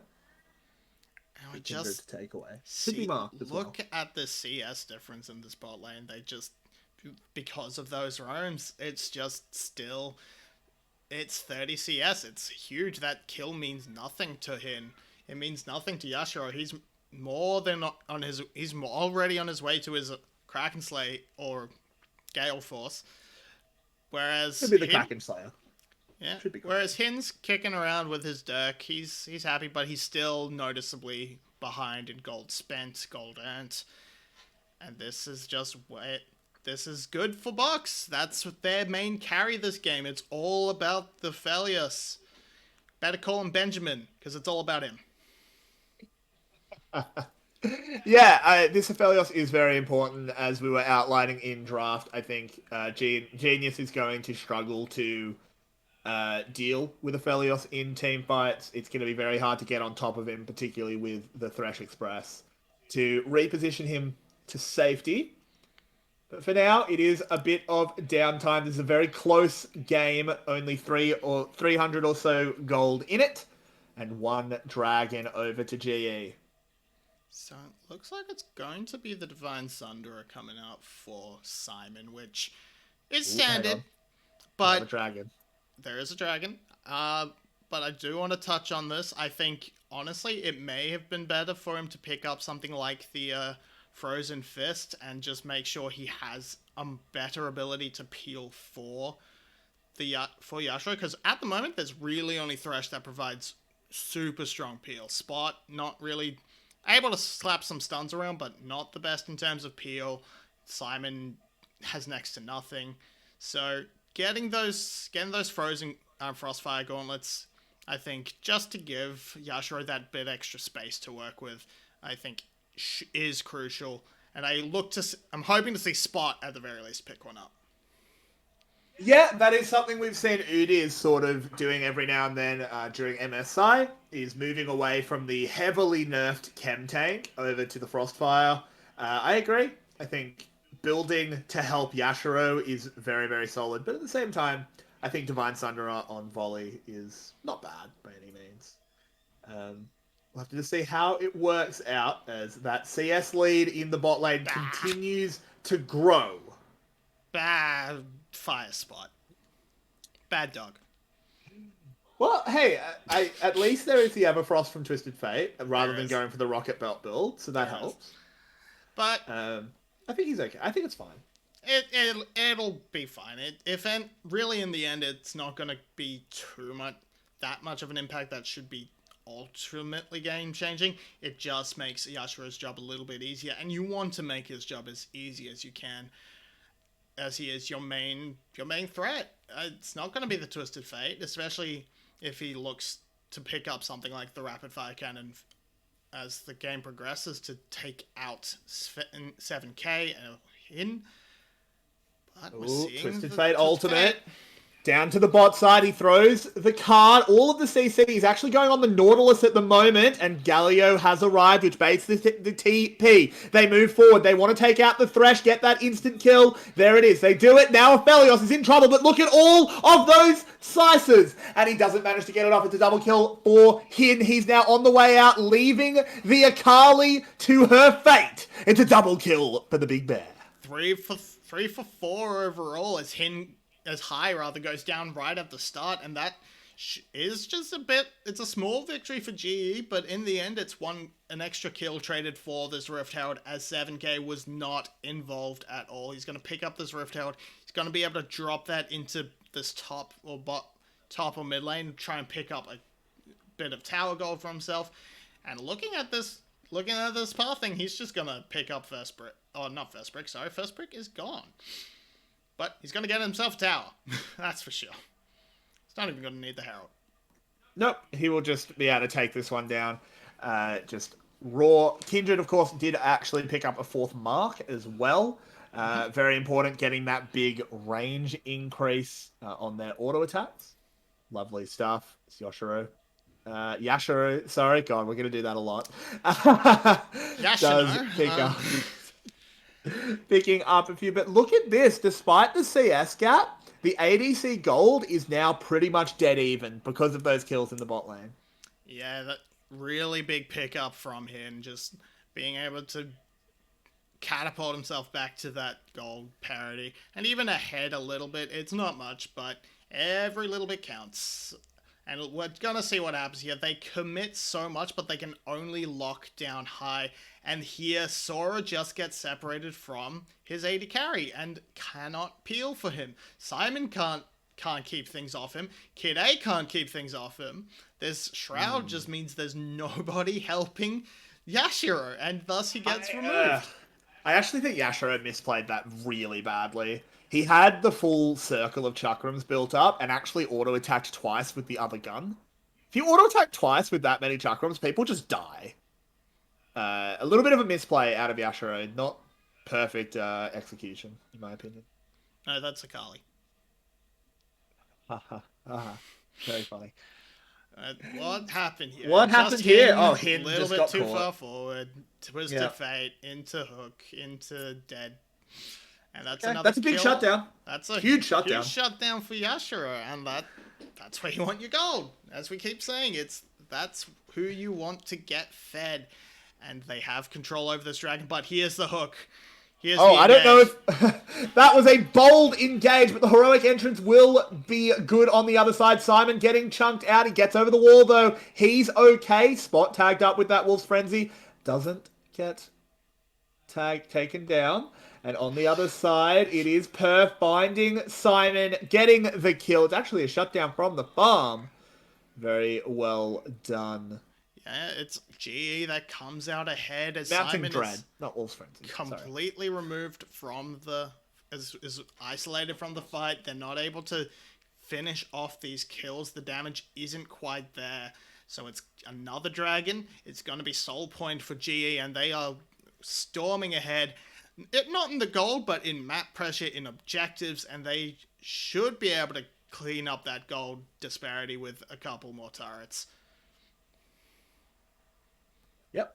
As this tower down on the bot side will fall, this Kindred getting more and more gold into them. You'll have to see it, both the ADCs for Genius, very, very strong, but the gold remains pretty much even. This farm gap in the mid lane is getting very concerning. You have to remember it's a farm gap plus Twisted Fate passive.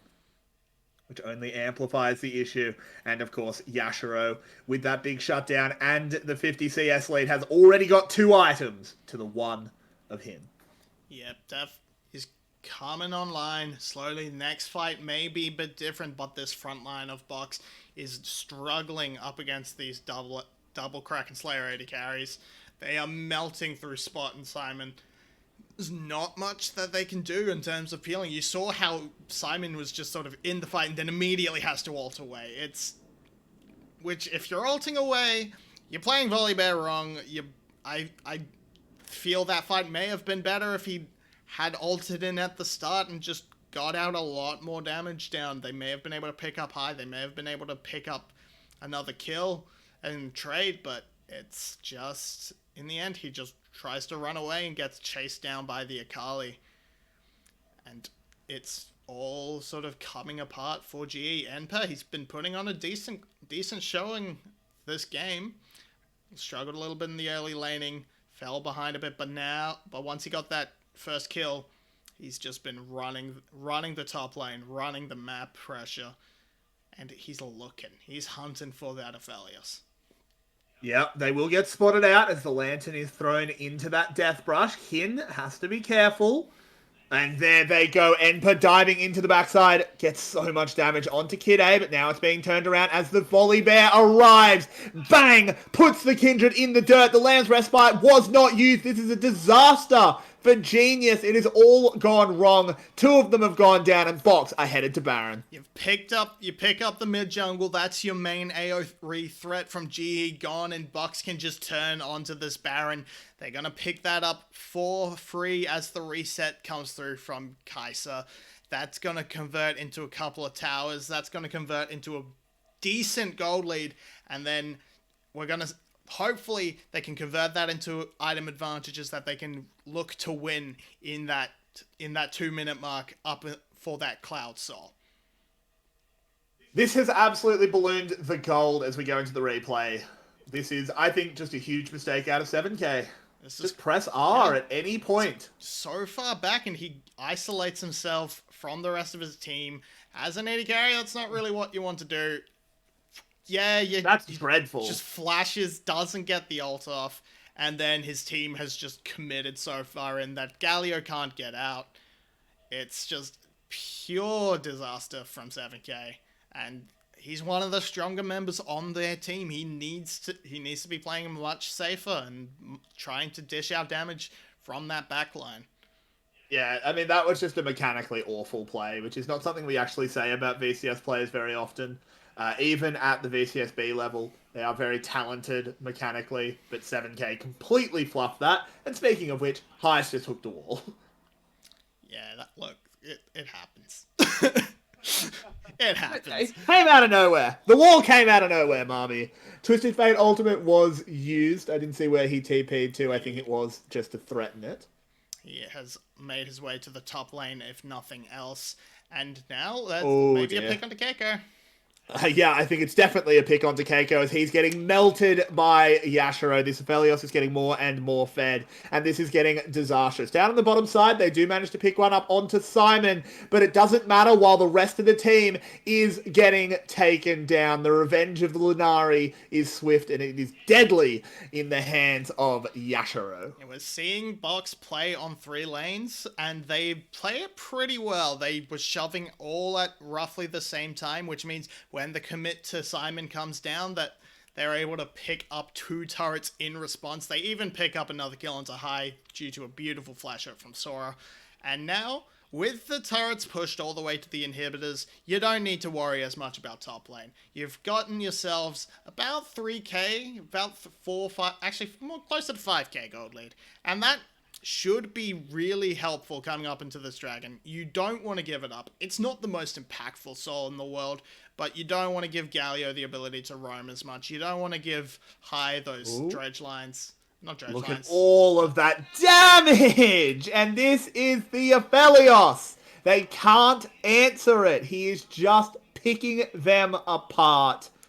Yep, range advantage coming in there for the Aphelios against Kai'Sa, and that's just going to be an easy secure for the side of box. Gonna pick up this Cloud Drake. Gonna give Twisted Fate more ability to find picks and make the game harder for GE. The map is shrinking, and they have nowhere to run. They're gonna have to try and make sure.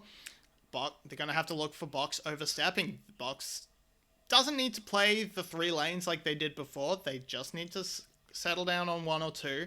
I think they've picked the wrong lanes, that's for sure. They should probably rotate the Twisted Fate towards mid lane so he can actually join Box in the bot lane if needed. But they're not going to be particularly punished. No, it's worked out in the end. Kindred, but look how separated they are. They're just going to go down. Galio joining the Lamb's Respite will go off. So Simon in a bit of trouble. He mistimes his ultimate as well. It deals no damage. That's a bit of a disaster, but they're going to try and go for the turnaround. They get the depth charge onto Yashiro, but he's got the red gun. They have to kill him. And finally, Aphelios falls. Kindred picking up 3. And you're seeing the bad positioning from Box. Why is Kid A in the top lane? He achieves nothing because he wasn't shoved out enough. If he was in the mid lane, he could have abandoned the push and joined in on the fight, turned that fight around perhaps. But no, in the top lane, he gets a few CS. Good job, buddy. You really contributed. Gold star. Same can be said for Spot. He's just in his jungle farming, and at this stage in the game, is that what you need to be doing, as Udyr? No, it's not.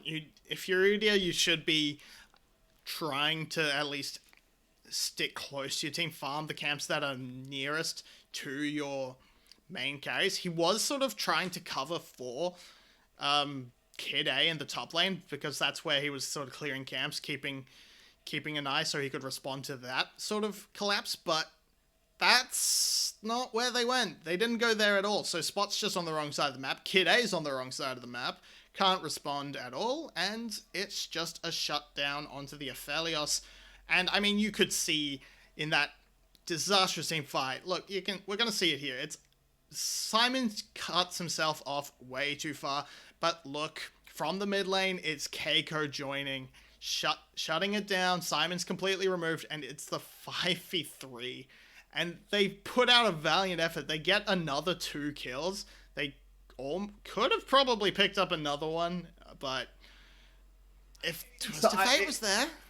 It's interesting. I wonder how that fight goes if Simon doesn't mistime his ult. But there's the Twisted Fate ultimate. Box are moving forward. The stun onto high. But Enpa doing a good job zoning on the side. This Akali so far, it has to be said, has been very good from Enpa. No huge highlight plays, but has been doing his job very well. However... Oh, wow. Okay, 7k just stops existing.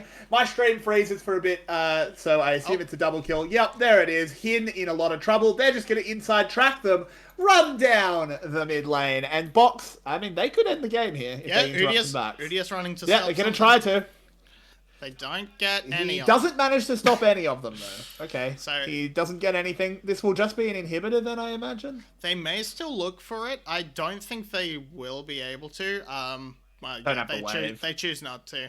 They choose to back off. They can go to the Baron. They should be able to burn it down pretty quickly and maybe secure it before 7k can get into position. At the very least, they can secure the vision, set up a trap, and force GE to fight. No, they could just reset. I actually don't mind this. I think just reset, spend your gold. I think you don't even want to just take Baron. You want to fight for Baron. Because it's just going to end the game. You're 8,000 gold ahead. Your Aphelios is 4.5 items compared to the 3 of the Kaiser. You just are smashing GE at this point. It is that 8,000 gold lead.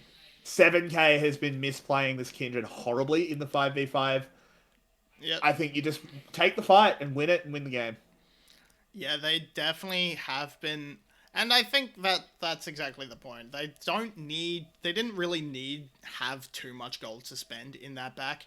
So they could have just kept tempo up and either you get a Baron for free or you get the fight you want. But as it is right now, they're sort of just posturing around the mid lane.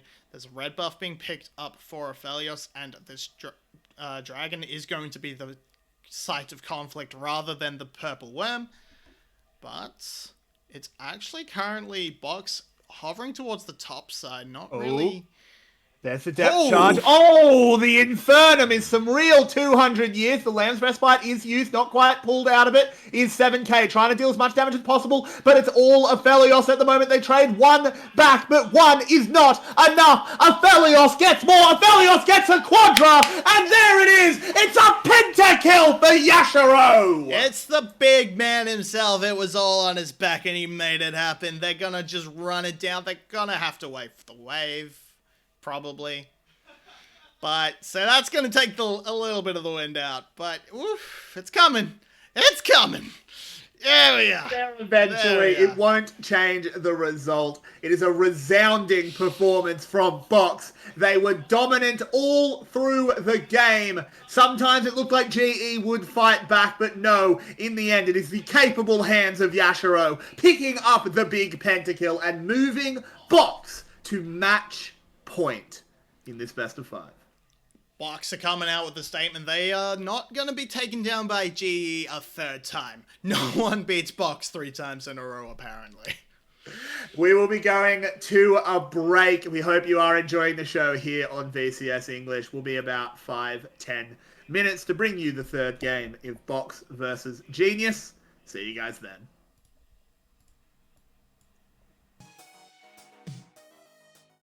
Welcome back, everyone. It is currently 2-0 lead for Box. It has been 2 dominant games as well. We are back with the VCS English analyst desk, where we have assembled the brightest minds we could find on short notice and Marby. Rebel, what was your opinion on that game too?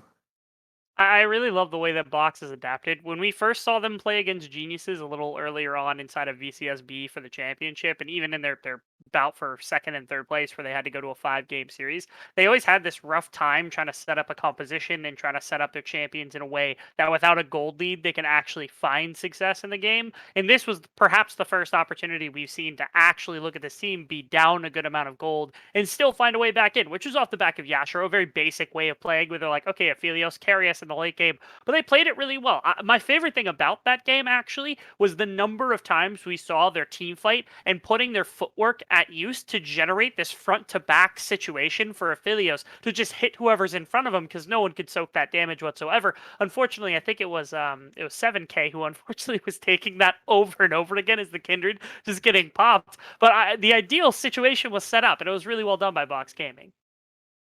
Sure. Marby, what are your takeaways?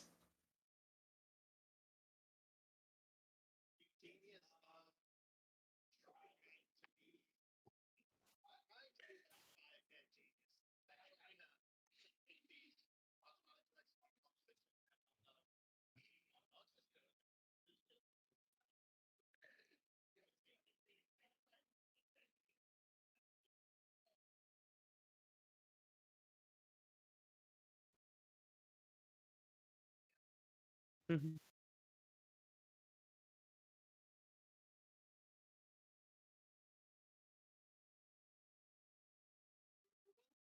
Mm-hmm.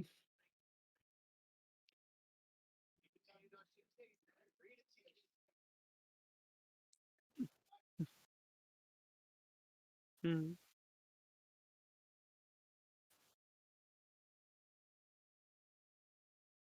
Yeah, Rebel, what do you think? How does Genius turn this series around?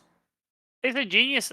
When I've seen them previously, they're not this team that makes these incredible micro plays or does all this like insane stuff. There's no one on this team that jumps out to me as being like a superstar. Usually, it's they're just set up around things that seems to work well. You saw in the previous game how well they worked around those first 3 dragons when they were able to push their advantage. They just ended up losing a bunch the back of a couple team fights. Draft basic team fight, draft lanes that help support 7K to make sure that Spot can't just continue to batter and abuse their jungler. Right there, you've already got a recipe that goes a lot better into like the 25-30 minute mark that these games have been drudging into. You do now have to keep a little bit of attention towards Yashiro because of that performance from Grim last game was just incredible. But at minimum, you'd give yourself some success for the later stages, and I think I'd like to see them go back to that before they allow themselves to lose in this 3-0 to Box Gaming.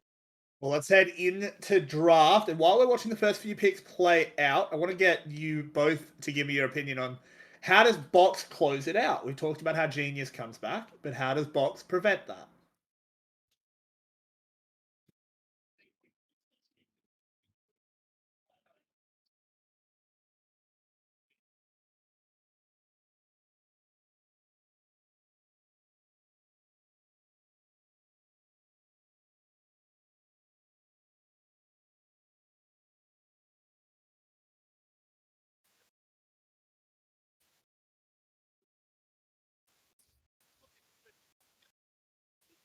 He's up. Let's go. See, I think this is interesting. I just want to comment on this little pick thing. I think you should have picked Udyr instead of Lee. I think because you're not going to play Morgana. Mm-hmm. So yeah, I feel like you're immediately pushed down the jungle tier list now. Back to Kindred? Question mark.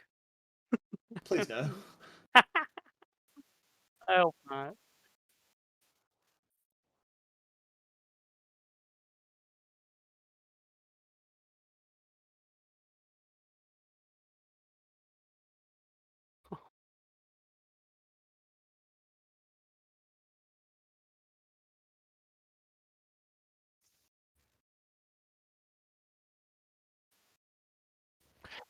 Can I, can I also just say that this composition works really decently in tight spaces? You want to know a champion that works really well in tight spaces?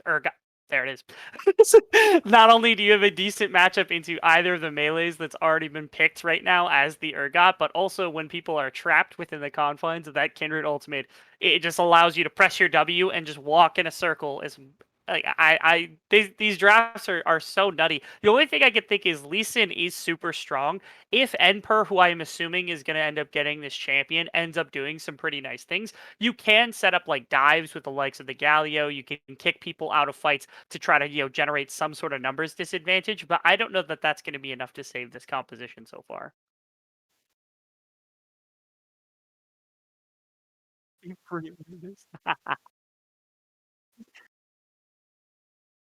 Banishment.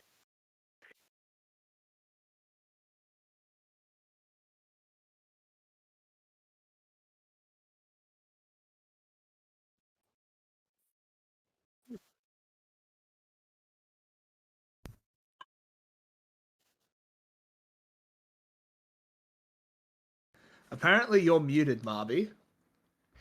I don't know how you've managed that. My mic to stream was off. So, I think we've been sitting here in silence for a little bit. Oh. No, like you guys have been fine. Well, no, because we've been listening to you. All right. Yeah. So, thanks for pointing that out, chat. We obviously can't tell. First time we could hear Marby. We could hear Marby. Their point was fantastic. But I will now give it over to Rebel to talk about what we're seeing in these ADC picks. Okay, I do like that Kalista gets taken because you have a bit of scaling with Kindred for later game ADC, and it gives a lot of engage. I'm curious if they stick with Galio in the mid lane instead of going with something like Alistar at support, which could pair really well with Kalista, and it does give you some ability to knock out like Udyr or Urgot in the midst of a team fight. So there's that to consider. Also with the Tristana pick, that means that you're probably going to have the mid lane Tristana to play into the likes of the Galio, which I think scales quite a bit better. Now it's just, okay, what does Box Gaming want against the likes of the Alistar? I think Poppy would go super hard into this composition personally as either a support or a top laner if you want to flex Urgot into the support, which we know VCS like to do. No, God. Probably just Nautilus again, right? Like, yeah, that's what they've gone to a number of times. It's just going to be Nautilus. It's good up against the Kalista because you can just drop the ultimate on her. But that's a very basic composition. I do want to see Poppy. Poppy would be nuts in this meta, especially up against this team comp.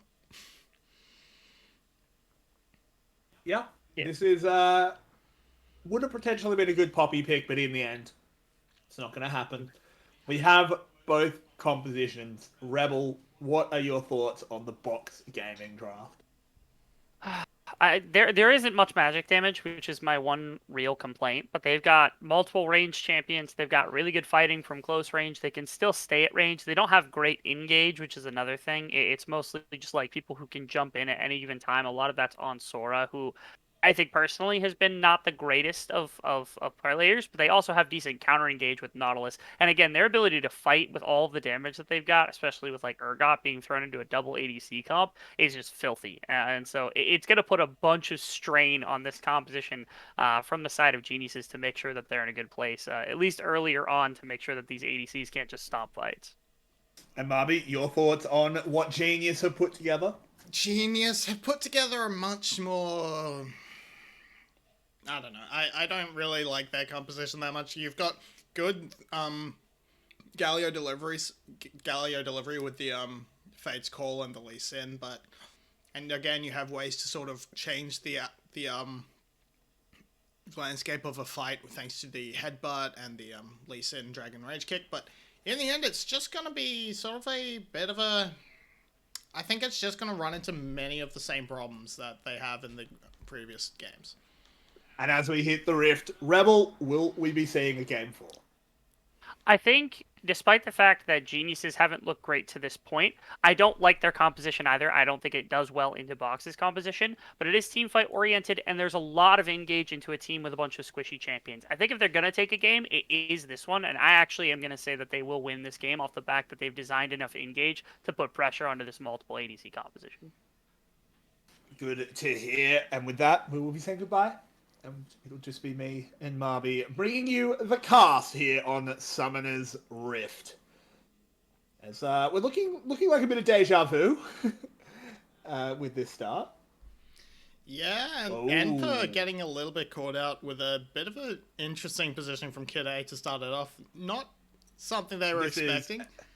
This is a silly mistake from Enper. This is a very silly mistake. This is why you don't skill things up until you actually have to. Because he could have just skilled up W. And it's not good. You don't want to start W. You want to start E. But it's better than using your flash. Just ward hop. Yeah. Could have just ward hopped away. Yep. Unfortunately, it's no flash for Enper, and it's a bot side start for the Udyr. So, gonna make his way on towards the top side. They should be aware with this with how late Box are getting to lane, but with this at least Sean, they're gonna cheat a lot of tempo for Udyr, so he may be able to race to the top side extremely quickly and cancel out anything, and maybe look to get a gank off before 7k is even ready to sort of like is even ready on his red buff, really. Possible. I do think this sort of works out pretty well for Kindred. She still has to play the coin flip, but should be able to get one scuttle regardless. The junglers are on the opposite side of the map. So if the coin flip lands bot side, this will be a very, very happy Kindred. Enper shoved under tower, has to play very respectfully. Urgot at level 2, level 3 is an absolutely fearsome beast. Yep. Past that point, this Lee Sin can begin to flex his muscles a bit. Lee Sin can start to get some wave clear under his belt and start actually trying to outshove the Urgot. That's the main thing.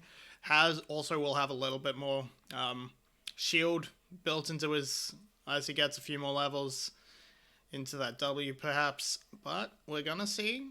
It's red buff being taken by 7k, making his way towards that river. Alright, it's Kindred flip time.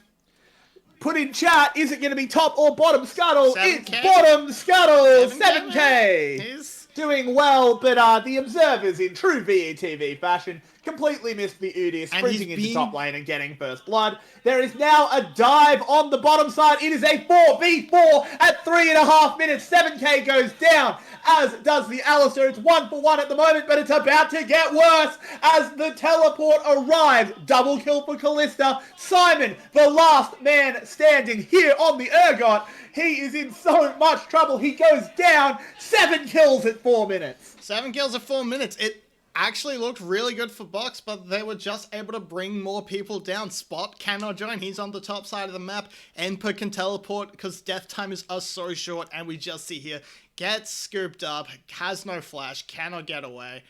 And here we see a little bit of an interesting choice from 7k.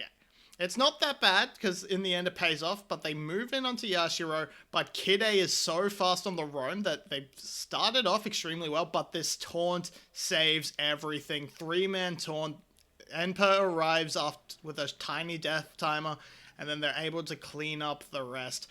It does actually mean that first mark is denied from Kindred. So it's funny because that looks great for Genius, but it's actually not. It's pretty bad.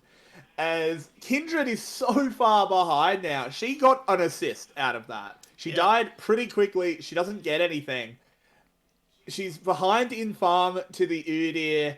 The Tristana is ahead in farm, not by much. Galio's pretty happy, and of course the Callista's pretty happy.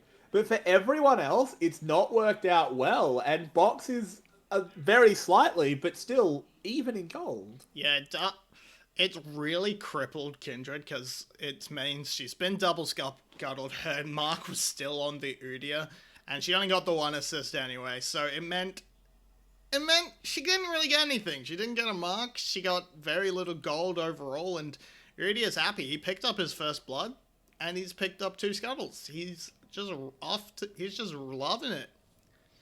He's ready to continue snowballing this jungle lead, and we're probably going to see a similar story to last game where 7K has to somewhat overforce. 7K. Observers! Hello! Observers! What the hell is going on? Just missed that play completely. The flash was burned from 7K. Oh, the hook lands. What are you doing, 7K? That is some dreadful Kindred play. Absolutely horrific play. Spot is very deep, and he's on the Udyr. He's trying to get out the taunt lance, but there's no follow-up. Spot will live. Keiko will not. And Box is running them over. And if they want to, they can probably continue this play. Vit is on no health. And Kid A is just lurking. Here comes Kid A, easy peasy, with the Buster shot. They'll go on to the Alistair. He does not have ult. It's a double kill for the Tristana. That was one of the worst ignites I've ever seen. Alright, well, Box looks like they're moving on to the next round. And Udyr is able to pick up that top dragon, that first dragon, on top of everything, with... and he walked away with next to no health. Just... This is absolutely... It looked like GE was able to gonna put up a fight, but they just collapsed at the next hurdle, rather. And it's just Box off to a 2,000 gold lead at 7 minutes. Pretty good stuff to work with. You have a very happy Tristana who's picked up a cull and her tier 2 boots, so she's gonna be able to hard shove down turrets and get a lot of free gold from it. And Kai'Sa well on her way to picking up that Q evolve. It's just... Yeah, and this is just... I don't want to rag on players too much, particularly at this level of play, but there has to be something to be said about 7K. Shockingly enough, pressing Dance of Arrows in front of a Nautilus is a death sentence. Like, you're locked into the animation. What are you doing? You can't do that. It's reportable. Yeah. And let's have a look at this. So this is where he loses his flash. He's dashed over, he's hunting, and he's just about to be caught out by the by Sora. Interesting choice not to back let off the auto at this point. Oh. But here we go. It's just but yeah, in the end he just chases back up the river with his Alistair, steps way too far ahead of the tank, and ends 2v2 in the top lane. 2v2 in the top lane. 7K needs to survive. Uses the Lamb's Respite. Will not die to the Urgot ult due to that. That's huge. As Spot now moving in the shield from the Lee Sin. It's not quite enough. He does not have access to the Dragon's Rage. It's already been used. Spot doing a very good job 2v1ing. And he runs. He flashes. And on the other side, that is a dive in the bottom lane. That is gone. Excuse me. Sorry. It's gone 1-for-1. It's gone 1-for-1, but it's the Kai'Sa picking up a kill, and it's the Alistair picking up a kill. It's a lot of gold onto the Alistair, but it's onto the Alistair. Like, love the cow. Big fan of the cow. Not really going to be terribly useful. Just seeing what happens here. Bit of a hyphy engage onto the cow. Kid A's here. They know it's all going to be good. And he's just kept under tower for so long. And yeah, he just dies to turret. That's all it is. And in that top lane fight, though, we got to see the Kindred and the Lee Sin work together. Simon, you gotta know that Urgot interaction. It's not the best, but then he gets the Kindred low. Kindred survives, but he's low, so he gets kicked out of the pit, out of the ring, and gets instantly killed immediately afterwards. Spot's able to turn it back for a 1v1, but yeah, Simon, man, you gotta know your interactions, mate. The issue here is that Spot was going to win that 2v1. If it wasn't for Keiko coming in, this Udyr is so far ahead, and it's why I didn't like the pick. I really think they screwed up the draft when they banned out the Rumble and didn't B1 the Udyr, because who cares about the Lee Sin when you're forcing 7k onto the Kindred, which he didn't look good on in the game before. The champion is strong, but not as strong as Udyr. And he looked bad. Oh, but speaking of looking bad, Yashiro needs to find a way out. The Mounting Dread slow is not enough. He looks pretty good as he gets on out of there. Yeah, Sora in the right place, able to drop that depth charge to stop the Kindred coming in and taking away Kai'Sa. But that's jungler on the bot side of the map spotted. That's going to be a easy Rift Herald take. It is lots of pressure on the spot lane though, so lots of plate gold coming over for these 280 carries, and with the 2 ADCs, they can do a lot of damage to this turret. They probably can't finish it off, but they are going to do a lot of damage to it. Nope, that's probably a dead tower. They should be able to take this. It is very tanky at the moment, but it's 2 ADCs. No, they don't that end hook. up taking, and the hook lands through the minions. Vit does manage to jump away. Emperor arrives, but so does Simon. There's the Lamb's Respite on the other side of the map. It's 2 kills picked up under that mid tower. It is action everywhere, Marby. That's actually huge for GE. They get away with basically nothing gets really blown on the side of box. It's just teleport for teleport. Emperor, careful. Emperor, you need... Whoa, this is so over-aggressive, but he does manage to get Yashiro. There it is. Wolf will come in and give that big chop at the end of the Mounting Dread. Simon tagged up with that Q, and Emperor, after what looked like a suicidal start to the play, will set them up for 2. And Simon's just so slow to react. He's just looking for the big play in his brain, but we're gonna see this mid lane push first. They're gonna try and get the turret off, and then they're gonna try and dive, but they should just kill the turret. They don't need to do anything else. They don't need to dive. Kill the turret. It's just CC into CC, and they just die to the turret. It's just bad. You have a Tristana, you can blow up that turret in like half a second, then convert to the kill. And here, look, Simon just lurks in this brush for way too long. Once Emperor has pushed up here, you need to be moving. You secure Simon one kill. is still waiting. Yeah, wow. He's waiting to try and get the collapse onto the 2 ADCs, but High's made his way down, and Emperor's just able to walk away with it, because he was so late. You take the guaranteed play of 1 free kill, rather than trying to go for a big brain play when you don't even have an ultimate to get your CC off. Yeah, not a very good showing there from Box in that little passage of play. It has brought the game back to very, very even. The very slightest of gold leads over to Genius. But it looks like the action is never stopping, Marby, as Sora Hex flashes over the wall. There's a hook going in. There is no Lamb's Respite. Needs to find a way out. Keiko will be that escape as Genius managed to evacuate.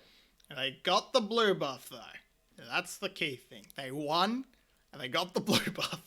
They also picked up a Genius didn't. No, that's what I meant. That's what I meant. Box committed for the blue buff, and they took it away. Now they've got pressure in the mid lane because of the resets that were forced. They're going to pick up this tower. It's not the first brick. That bot lane tower did go down after that myriad of plays by Emperor.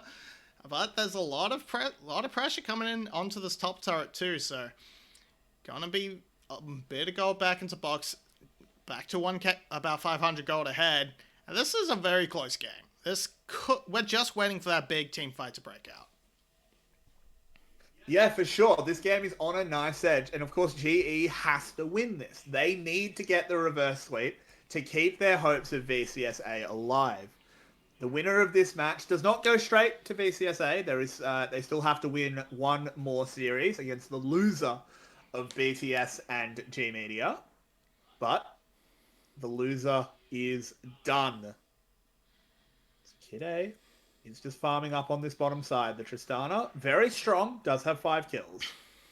Sora being a little bit of a ward cosplay, just hanging out in the bush, but he's gonna quickly spite an order away from Keiko. And gee, it's Box giving up quite a lot of pressure, especially around this top lane. Simon cannot really deal with Emperor anymore with the lead that he's gotten.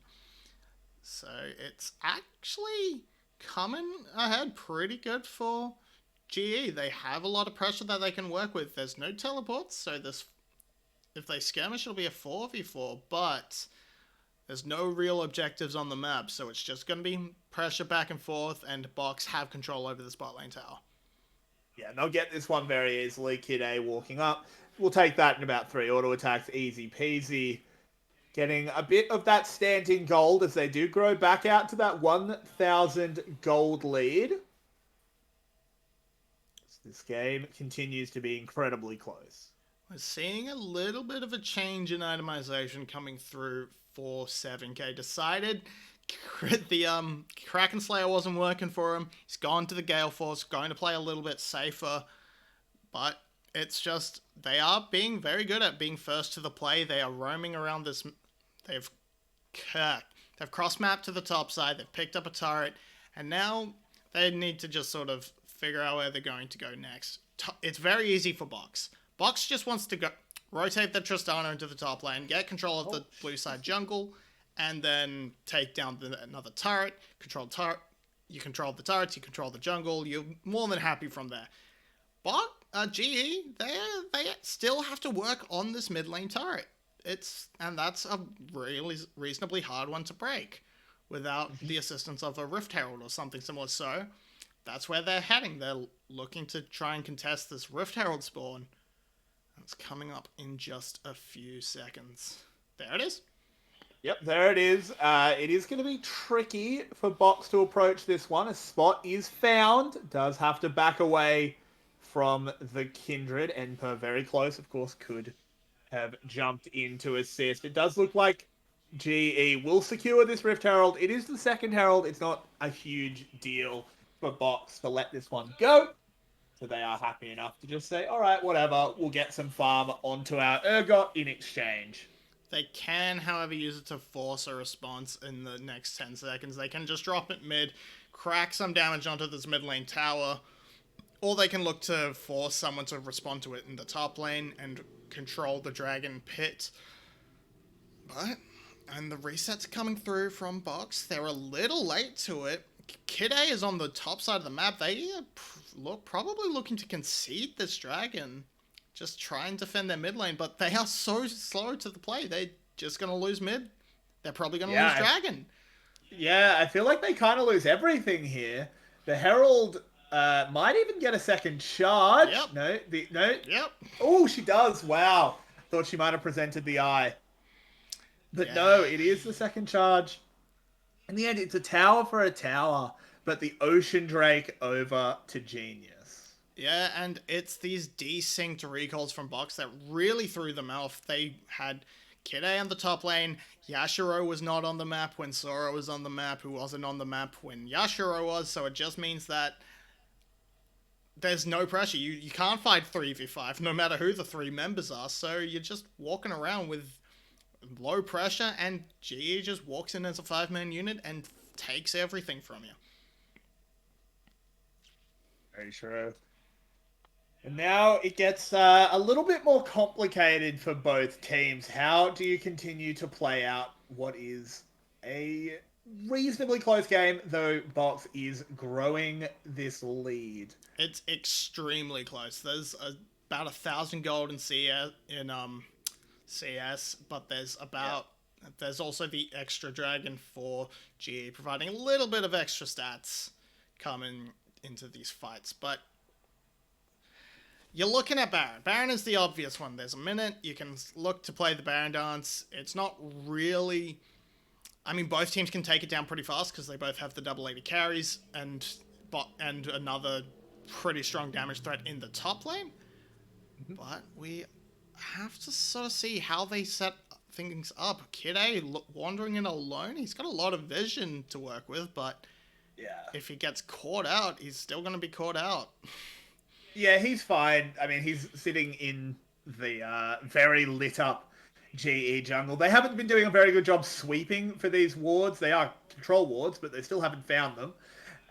They kind of need to. As High gets thrown in with Fate's Call, doesn't find anything. So that Callista ult will be on cooldown. As Simon just posted up in this bot lane, has just been hard pushing this one.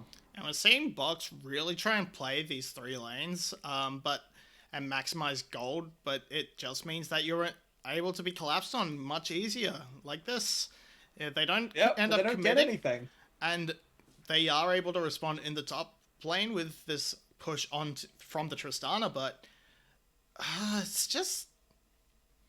I mean, I think this is actually... It works out, but I don't think it was the correct way to play it. GE didn't punish it properly. Yeah, I mean, I think they are about to punish Kid A. Nope, he's got his flash. He's out of there. I actually think I kind of disagree. I think the 3-lane play is really good to see from a team on this level. They executed it very well. They tried to collapse twice and get nothing.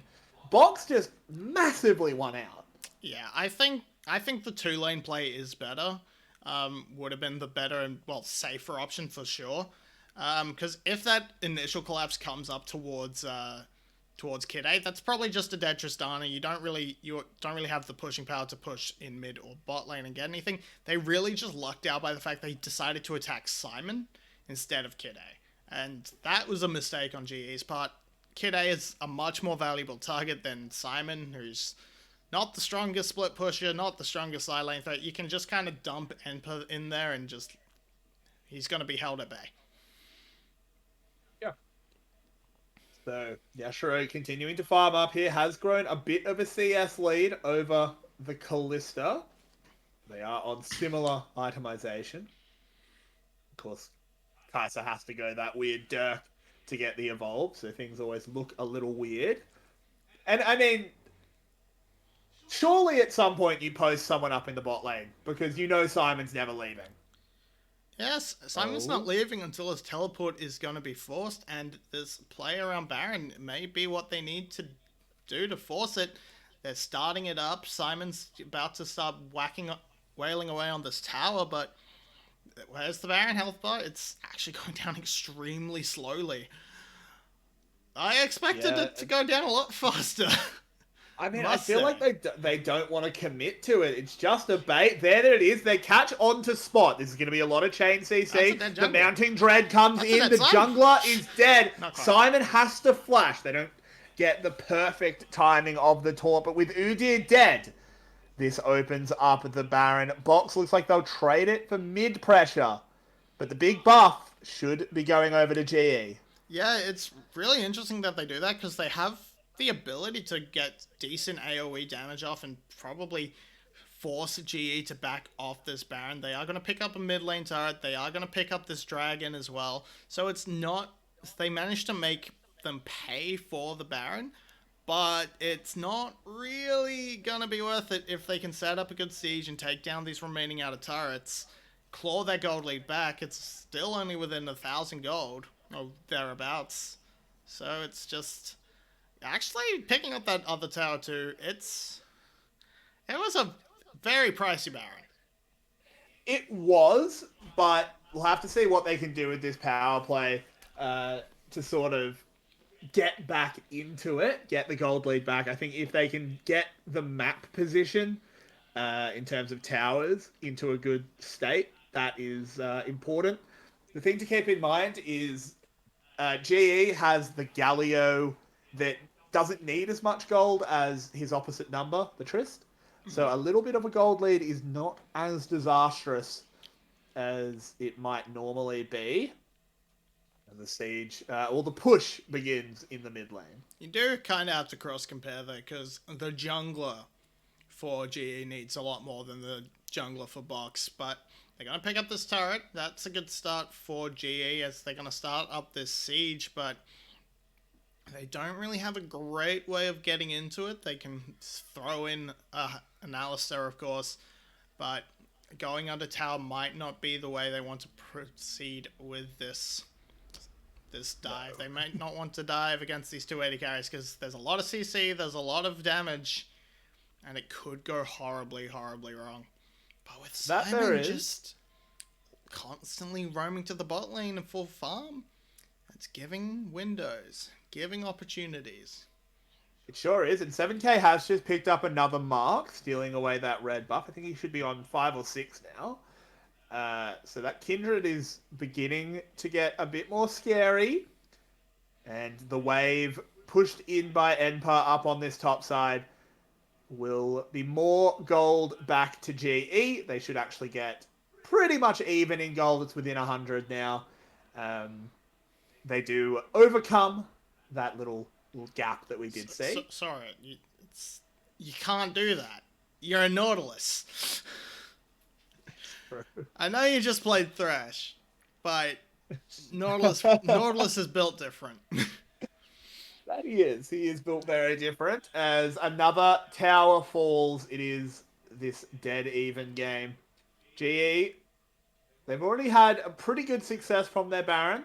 Got 15 seconds left on it. They probably don't get much more from this buff, but as I said, it's already served its purpose.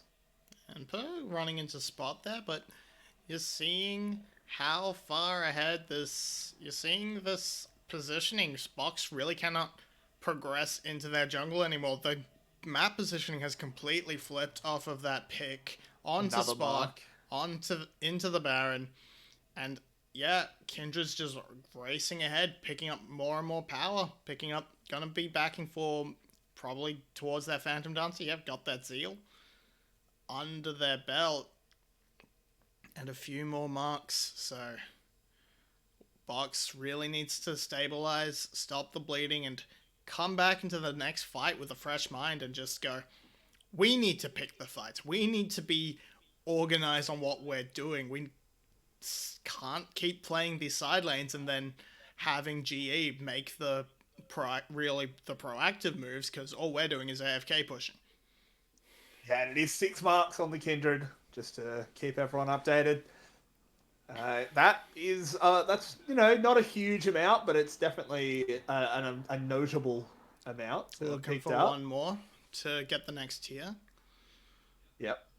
And they are doing well. 7K playing much better on the Kindred this game than last. No glaring mistakes, like jumping directly into Nautilus. And it will be another mark picked up. Spot has just been denied access to the relevant sides of his jungle for quite a while now. This is allowing 7K to very quickly catch up and slingshot ahead in terms of gold and XP. Though, of course, they are still even on XP, both at level 15 at the moment. I wouldn't be surprised to see 7K tick over pretty soon. Looking at where Box is sitting, and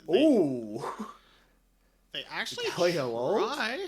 They've made that's not good. There's the Lamb's Respite underneath them. It's doing a lot of work at the moment, but they need to keep it going, as there's the first kill, and the Urgot going gold on almost no health. He will go down to the Callista, and this is a disaster for Box. The taunt lands. It's a double kill for Vit, and GE pushing into the base. They can well end the game here. Box has just been so lackadaisical in their approach to everything. They are so slow to the play.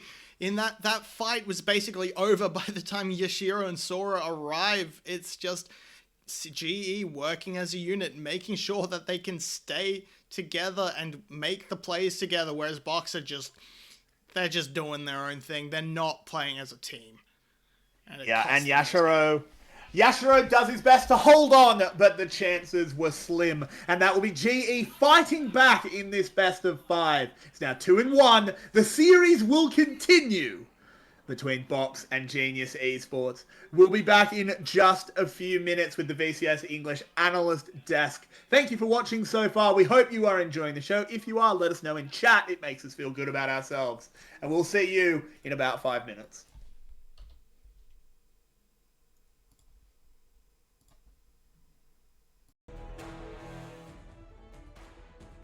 Welcome back, everybody. We are in the midst of a game 4 for Box and Genius. It was a fight back there for Genius, and welcome to the VCS English Analyst Desk. We're rejoined by His Excellence, Rebel Fox. What was your take on Game 3, my good man? Yeah, so this was indicative of what I was talking about before the series had started, where Box plays this individual style and they don't play this really good like map and macro style. They're kind of lost in that regard. And so in this game, it was finally Geniuses who were able to take this composition with like a Callista and all this engage with like Galio and stuff, and finally start attacking places on the map with just sledgehammers instead of going at it with like, oh, we're gonna traipse around a little bit, we're gonna play around a little bit of vision, we're gonna poke in and out and things like that. No, this was sledgehammer comp. We're fighting here, we're fighting now, we're gonna win because of our CC, and it worked out really, really well for Geniuses in that one. That it did. It was a huge bounce back. Marby, do you think Genius can continue to do it and take us to a Game 5 or even win the series? I think it's not as much in Genius's hands. I think it's a matter of, does Box decide to buckle up and actually play the game, or do they continue to play 5 individual 1v5s? Because that's what it felt like last time. They just kept trying to hoard all the farm to themselves. They had no cohesion in terms of map movements, and that is what brought them down in the end for me, rather than GE being much better. It was just them capitalizing on Box making mistakes and Box not reacting to the plays GE was making. Very true. Rebel, do you think Box just closes this one out? Yeah, like I said, I feels like Box had a very off game in that one. There were a number of times where it looked like on the map somebody was going to move in the right situation. Specifically, Kid A and Simon in the side lanes had so many opportunities to walk into mid and cover in 2 lanes instead of in a full 3 lanes, and they never got enough done. Kid A did a really good job of pulling towers, and Simon put some pressure on the towers. But outside of that, there wasn't much to talk about. So once that was off the board and all that stand angle was gone, there was nothing left for them to take on the remainder of the map. I really wanted to see them start collapsing into mid to defend against the plays that Geniuses were making, but that's stuff that's easily fixable after a game with a coach or anything like that from an outside observer. So I have to think Box can come back and wipe their slate clean for this one. Yeah, and what would the two of you like to see changed in the draft for either of these teams?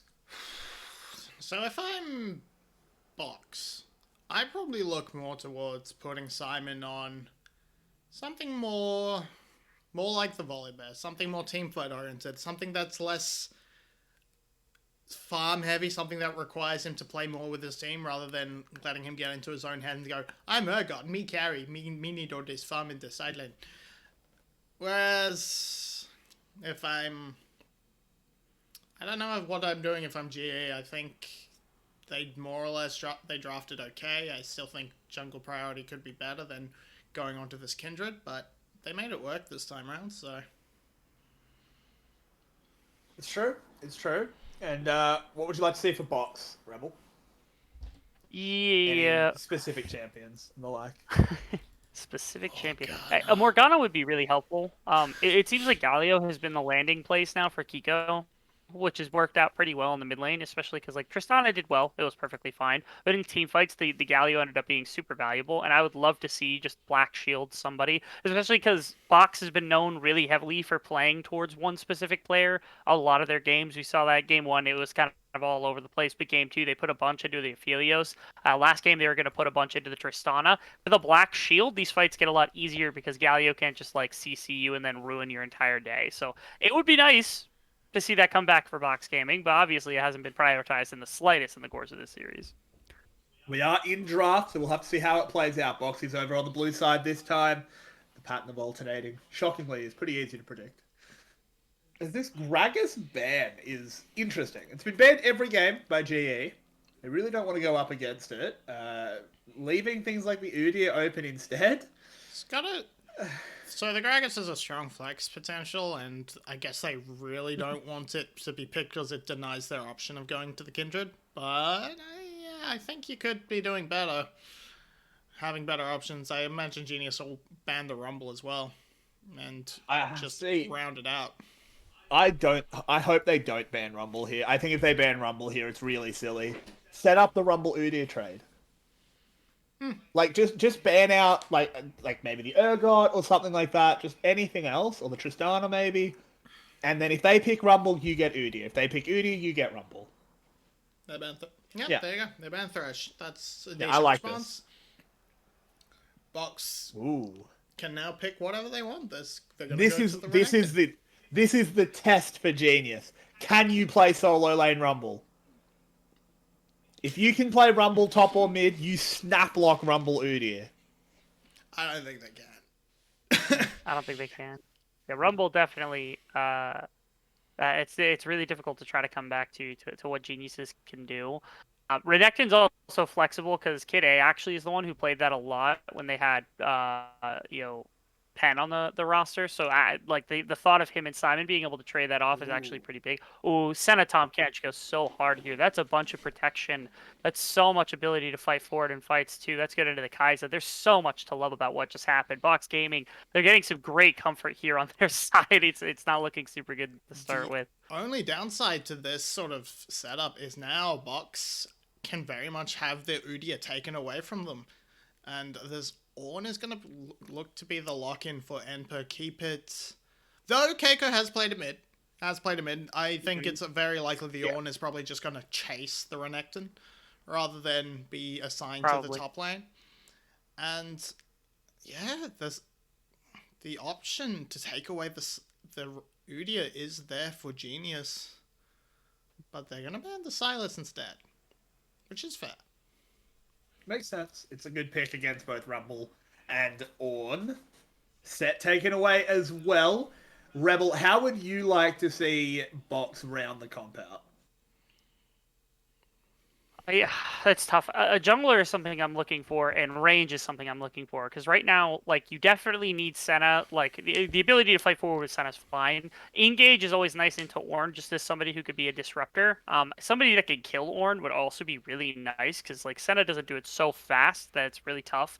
If Kiko is the one playing it, or if Emperor ends up playing it, and you get into this super tanky territory, all of a sudden with like a Renekton and a Senna backbone, like there's not too much to kill Ornn with, which is terrifying when you've got like equalizers and things to drop on you. So I would look to see something that could actually kill Ornn, something with percentage health damage or something along those lines would be nice from Box Gaming.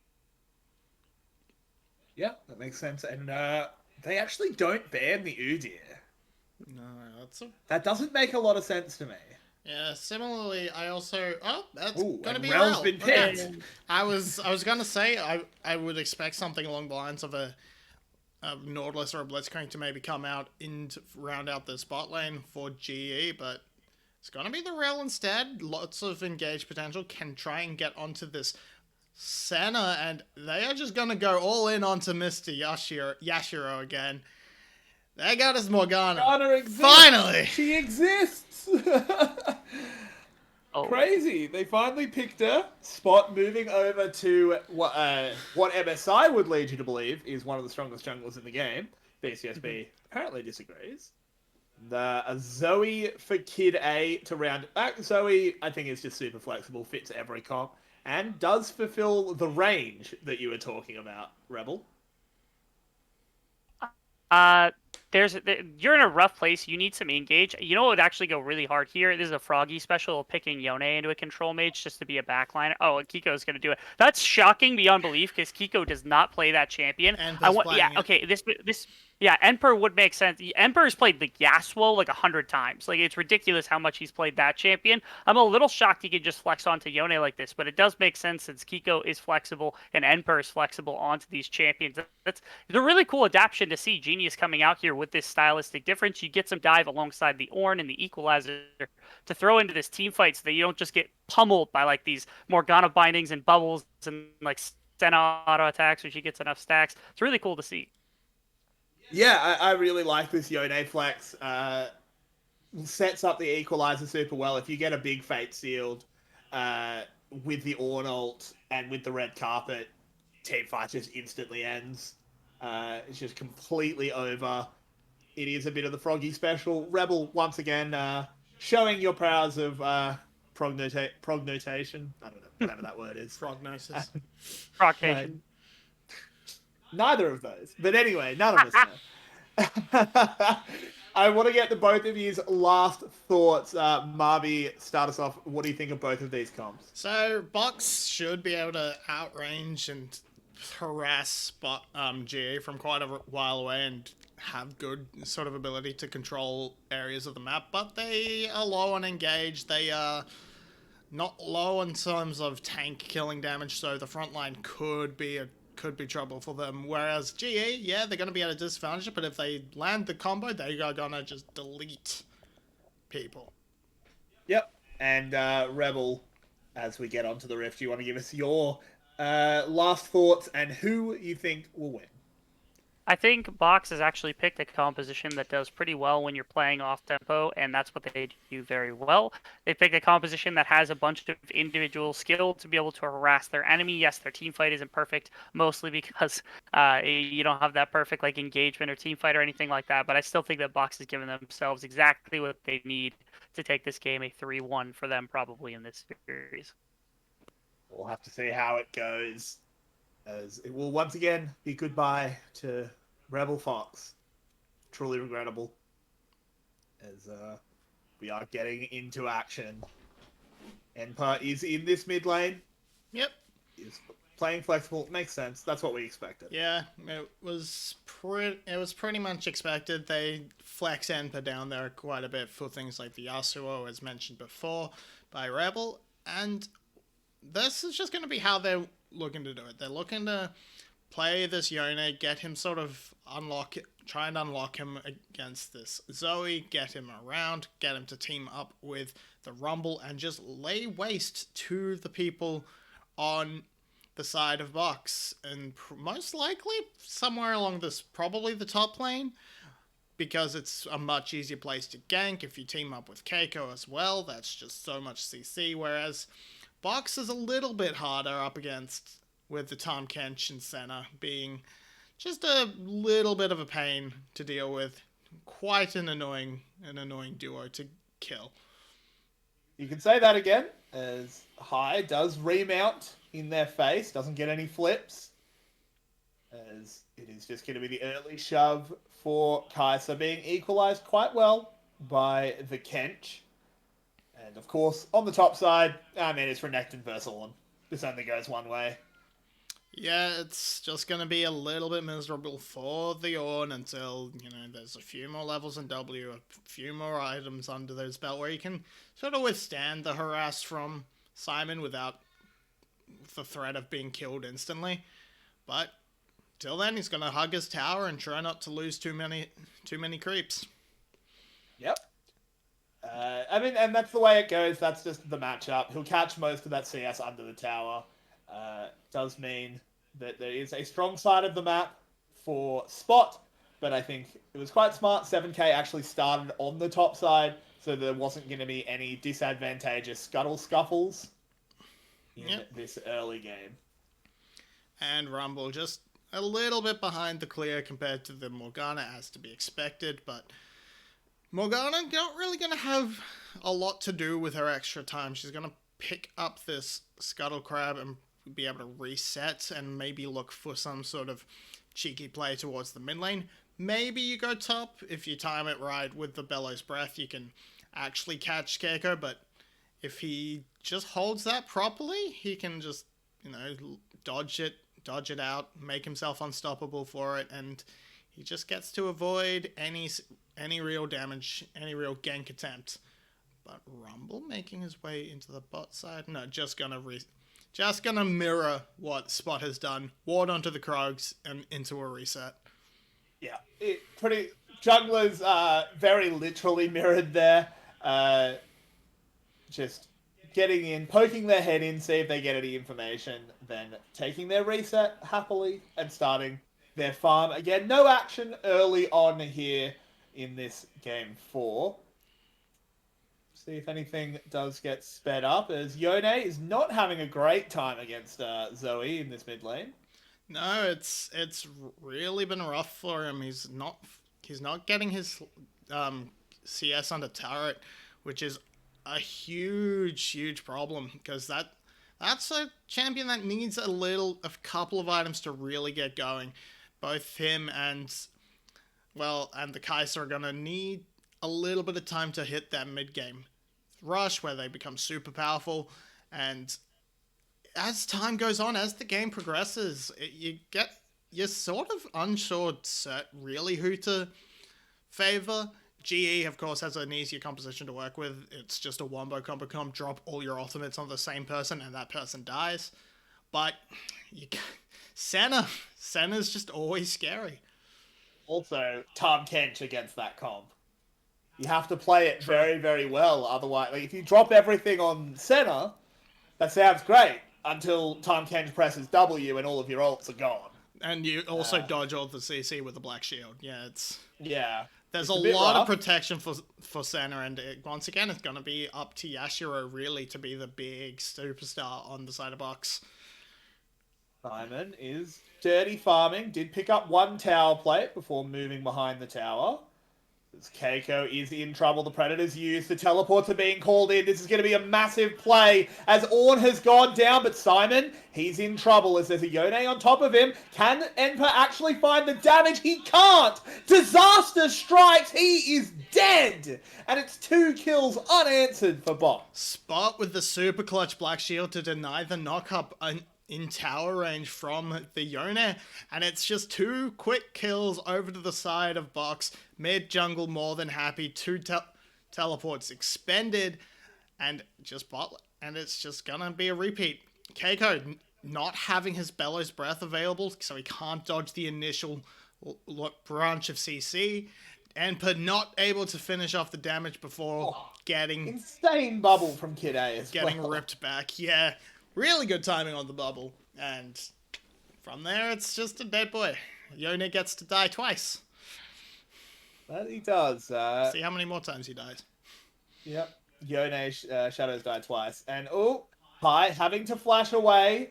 Not tanky enough on this rel to sustain the barrage from Yashiro. And things are looking very bright for Box as they have this 2k gold lead here at 7 minutes.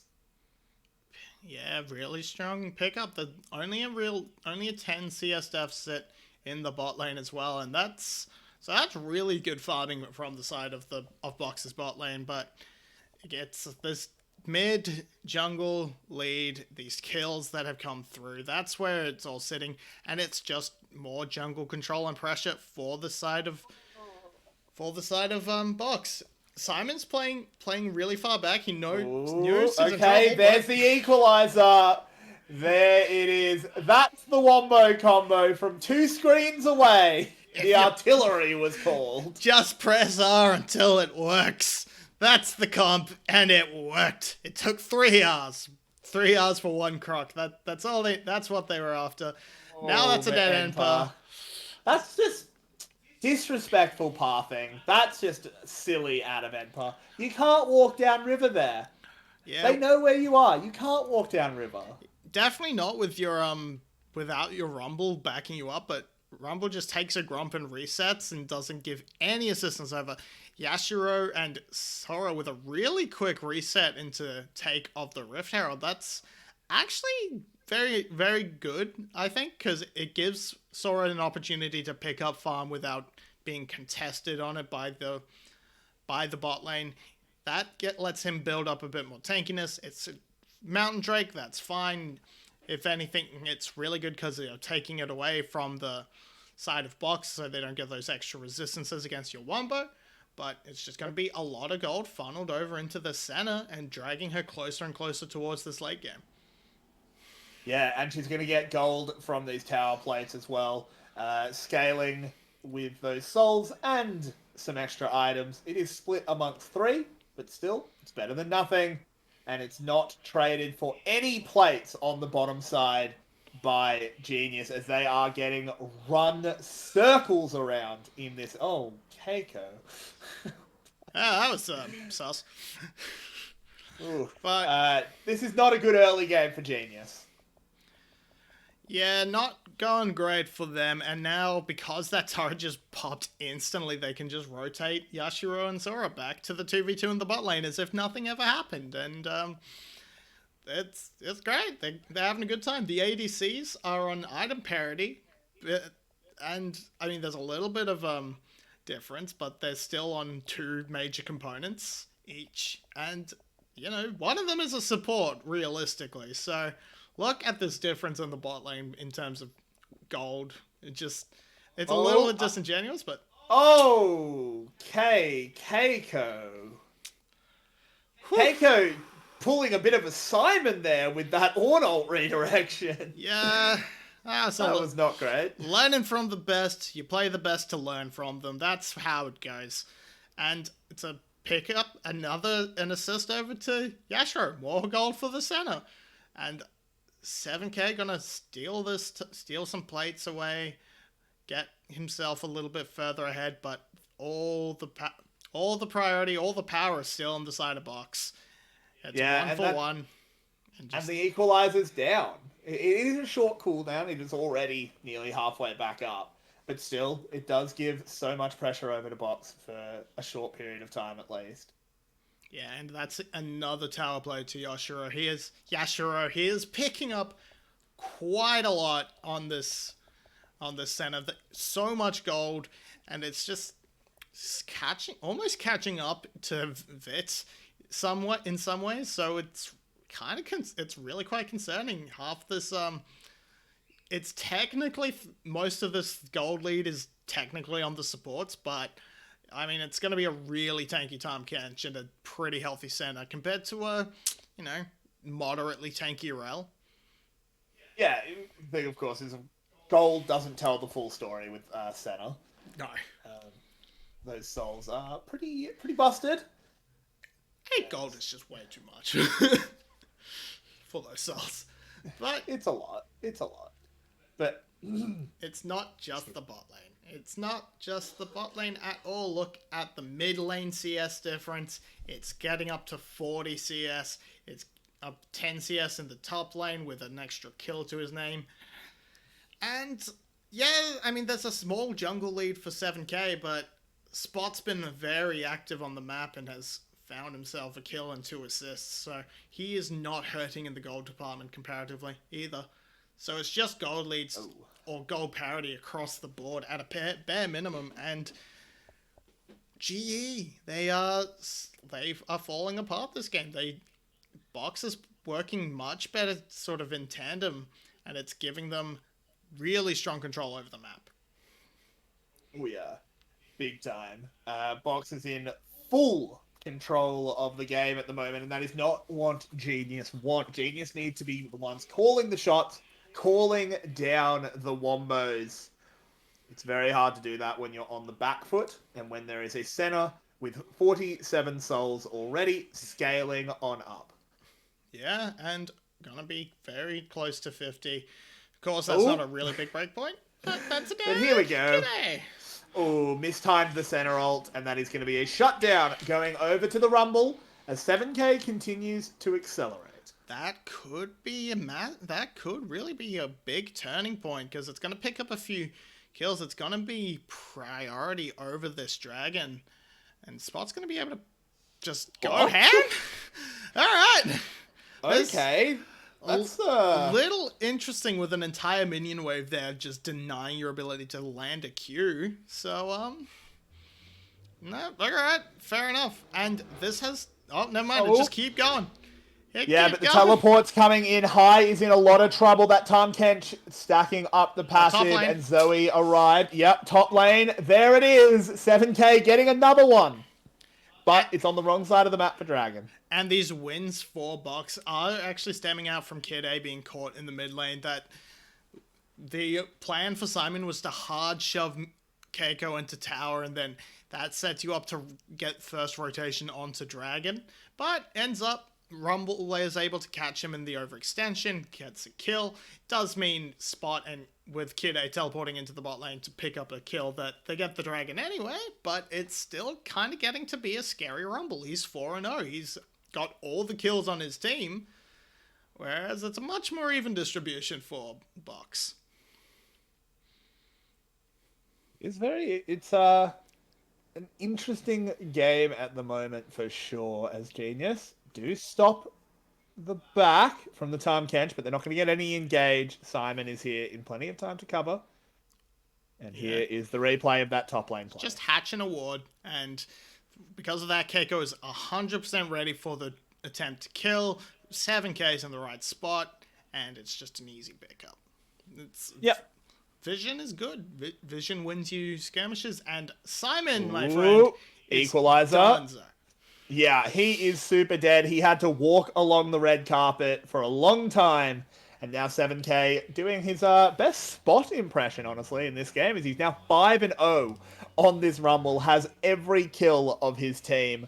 As he is getting a very, very big lead here in the jungle matchup. Toxic jungler stealing all the kills is Box. But that's going to be a tower pickup for the bot lane in exchange for this Rift Herald, which may be converted into a tower right away, but it's still moderately healthy. But no one's here to defend it, so they're going to easily crack this tower. Do they push for a second charge? It doesn't look like they're going to. And that's just going to be overall an extra kill going over to GE, whereas it's a tower trade. It's still only about a 2,500 gold in the difference, and again, it's just the majority of that will be on the Tahm Kench. It's a much more effective dragon for GE as well, so it's gonna be. I would edge out GE is probably only a moderate little bit behind in combat effectiveness, and it just matters on these ultimate placements. Not the best. Not the best. Bit of a zoning ult there from the Rumble. Not sure what he was zoning them off, but they certainly were zoned. As not a lot of effectiveness there for sure. As Vit ready to catch that wave. The action has slowed down. Just have this 2K lead for Box. I'm very worried about this center. I think she is very, very strong, and I don't know what GE does about her. Really, what GE can do about her is just put a big front line in front of her. It should be reasonably hard for her to deal with the Ornn. As we see good bellows breath coming out of Keiko to avoid the sleep. But it's just the control over this topside jungle belonging to Box, and here's that engage onto the engage. Sora walking way too far forward. He gets taken down. The Rumble ult prevented any reinforcements from arriving. Yashiro will deal a little bit of damage, steal a soul. But the Tahm Kench had no hope. Yeah, Tahm just removed from the map. They pressed R twice. R worked that time. And it's just, what can Box do to respond? They have no real strong engage. They have good pick tools, but they can't find those big engages. It's just not possible for them. Their closest thing to an engage is a Renekton flank, and that just does not give them the option to make plays happen. They have to rely so heavily on their positioning, and if you step too far forward like that, you just lose that positioning, and thus you have no priority in your fights. Yep. Very, very true. See, if that does become a problem for Box, or more of a problem, I should perhaps say, Keiko is looking to get up to that level 13, needs to start upgrading items. Of course, hasn't done any yet. Butter knife completed for Yashiro now, so gonna be pumping out a little bit more damage with that crit conversion. Oh. And it's just, like, once again, Box sort of trying to push all three lanes and not really knowing where to go with it. They've got decent dragon control, but in terms of positioning, but they have no vision. Whereas GE, they know exactly when. The bubble lands, but doesn't get anything done. There is a dragon on the map. Both teams look like they want to make an issue out of it. Yeah, but look at Simon's positioning. He looked like he was gonna path his way towards top, but high's gone. This is the engage. There's the Rumble ultimate. Look at all of the damage coming in. This forces Yashiro and Spot immediately out of the fight. They blow up the Tahm Kench, but it's only the Tahm Kench, and the combo has been used. But it is enough. Box will back off and concede the dragon. Yeah, Yashiro... Sora's just stepping too far forward away from his his center. He's technically a frontliner, but he shouldn't be in the front line per se. He needs to be able to keep his carries safe, and he's just being picked off over and over again. That's twice now that they've had decent positioning, Sora's been caught, and then they've had to concede the objective that they were going for. In one case it was pressure and vision towards turrets, in this case it was Dragon. Yeah, I feel like there's a little bit of an issue, and it's something you were pointing out with this lack of engage, that Sora doesn't really know what role he's meant to be playing. He's trying to be the front line, trying to find the picks, but also has to just be sitting next to Yashiro, ready to eat him up. And it's causing some issues for the Frog. Because we do now have that level 13 Ornn, has upgraded his Frostfire. And Box is just completely is kind of just falling apart in the vision, but Spot's going to go in for something. Yeah, there's a teleport coming in. There's the Rumble ultimate as well. It's a double teleport, and Spot is just melted out of that fight. Just instantly evaporated. And they decided to turn him into a Spot weld, just welding him to the grave, and there is a... Well, they're not done. Keiko, a bit unfortunate there. He actually kind of was, that's actually hard to play. Had to Bellows Breath for center W, but also wanted to redirect his ult. Yeah, it's so really good, mostly really good timing on that from Yashiro, but look at this, but this poke is nothing to be sniffed at. It is making this Baron take more and more deadly the longer it goes on. I don't think they can take it. Yeah, not Spot's anymore. back alive, yeah. Spot's alive, Enpa got completely chunked out, and now they have inside track on mid. They may be able to get some good damage down onto this turret, but I think they can take the tower, it's honestly. gonna be traded into the top lane, which is still a win for GE, because mid lane inner is much more important than the top lane outer. So very good moves from a win Box. for Box. That's a what win for Box. That's what. Yeah. Oh, but look at this. The flank is in, the carpet is dropped, but the teleport and the Abyssal Voyage means the collapse onto 7k is easy. The Fate's Field over the wall, but the Rumble has been taken down. It's a big shutdown. The center ult getting work done. Do they want to continue this with an engage like that? You bet they do. But it's not going to be enough. Yashiro is so safe. Vit flashing forward, he needs to get everything done, but he has people bearing down at him from every angle. He doesn't know who to target, and Yashiro does. Yashiro has the bullseye drawn up on GE, trying to take away their hopes of promotion, as there it is, the ace is secured, and Box fly into the lead. And you can see what happens when Sora gets to keep his carry safe, picks up Yashiro when High goes for the secondary engage, spits him over the wall, and he's just able to free fire and land those Qs and heal all the way back up. It's a 1-for-5. It's 5-for-1. Box are gonna take this dragon. A Baron, rather, probably. They need to be careful with 7k back on the map, though. He died really early on.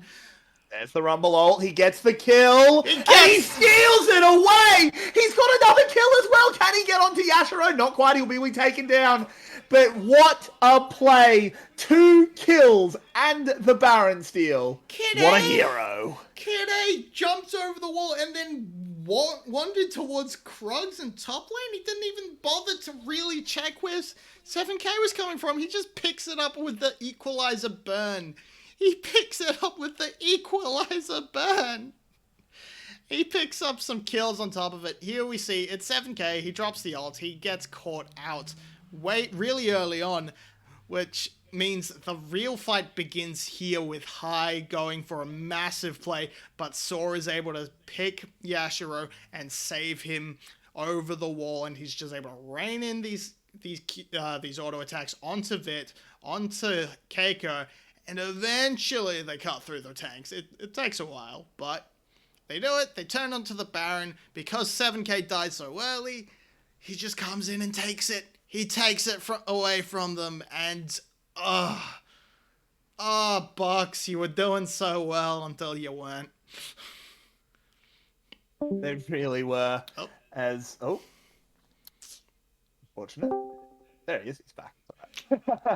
Yashiro will be found. He will be taken down. Simon now the next target. He is put in the dirt. 7k continuing An excellent game on the Rumble. The mid lane tower is now the target as they charge in a Game 5, beginning to look more and more likely, but the road is still long and full of potholes. Picking up another Infernal Drake, putting him onto Soul Point in 5 minutes. If they grab that, there is no hope for anyone caught in this wombo. And Yashiro just a little too far forward, away from his frog. And you got to do your frogs right, man. You got to work by your frogs, because they will be there for you until the very end. Hang on, Abyssal Voyage, but nothing done. 7k just drops the gate of the Rumble ult, but in the end, it wasn't really necessary, but it'll be up before it's relevant. Yeah, it's ult for ult trade. They've done a pretty good job at not letting GE really get too much of this Baron buff. They haven't picked up really anything off of it, but it was a steal. It was mostly a deny. Yeah. So you can't really blame them for not having the good Baron setups to make the most of it. They weren't expecting to have it. Yeah, exactly. They did get the mid lane outer with it. They did push that one in. So they've at least got something. But yeah, as you said, it was mostly just hey, now Box doesn't have it, which is very good. They have to continue this fighting, though. I don't think Genius can afford to take their foot off the gas. No. It's going to be important that they keep this up.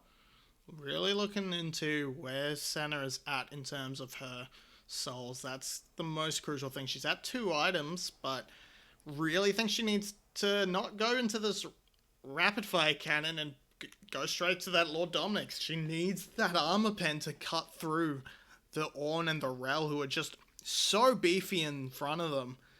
And never mind, she's chunking through Rel. But yeah, Rel's not that tanky. But still a support. Still needs. I'm still waiting for that Lord Dominic's to come in, because otherwise Keiko will be basically unkillable in the back. Yeah, I do agree. As Enpart moves down to try and get a little bit of pressure onto the tower, and look who's coming. It's the boys. The reinforcements arrive. Simon trying to outplay this. Didn't actually take very much from the Rumble ult at all. It's a bit of a botched engage here, but in goes High. Gets the 5-man CC. Isn't going to be enough. It's a 1-for-1 at the moment. They are burning them down. It's another knock-up, but there it is. Yashiro gets a second kill. It is 2 for 2. Yashiro full health. 7k, incredibly low, and this is a bit of a disaster now. But there it is. Vit with the big play does take down the enemy ADC. No, I'm telling a lie. It's a triple kill. It's a quadra kill. And it's a penta kill for Yashiro. 2 games, 2 pentas. He comes up massive in that fight. It looks like he was in the middle of it all, but he's outplays it beautifully. That final flash to dodge and get the kill onto 7k. He is absolutely coming for that VCS spot. Let's see how it starts out. It's a pick onto Simon. The bot lane is in the mid lane, but the Abyssal Voyage gets them there in time. The beautiful ultimate keeps Simon going, and it's just, he is so safe on this backline. They cannot touch him. He is ducking and weaving and dodging everything and getting so much damage done. That Kraken Slayer putting in work. That sleepy time bubble, getting that pop onto Vit, dodging the Electro Harpoon, and just capping the Rumble in their face. Senna, that is some of the most beautiful Senna team fight I've ever seen. It was very, very good. This is now 2 pentakills in 1 best of 5 for Yashiro. What a fantastic talent languishing down here in VCSB. You have to hope that at least he can end up in VCSA, or perhaps all of Box, as they do look like they could move on to that next round, as that team fight and the heroics from Yashiro definitely makes it more likely. There is the combo, but it's the Tahm Kench. It denies that. Yashiro escapes, Sora dies, but Sora will take that every day of the week. Yeah, Sora did his job. He got Mr. President out of the situation, and with that option left, they can contest this Baron if they want to. They can throw in harassment as they please to try and deny it, but they're just too slow to the play yet again. Box, they are really bad at reacting. They've just gone into this bot side jungle, but there's no dragon for 30 seconds. You're not getting anything out of here. You have no... You're not putting even wards down. I think this is just an attempt at a bit of a death bush or a catch. There's the teleport. Here comes on. GE want to fight back. Ornn's here. Tanks that first shot from Zoe. Doesn't do much to him.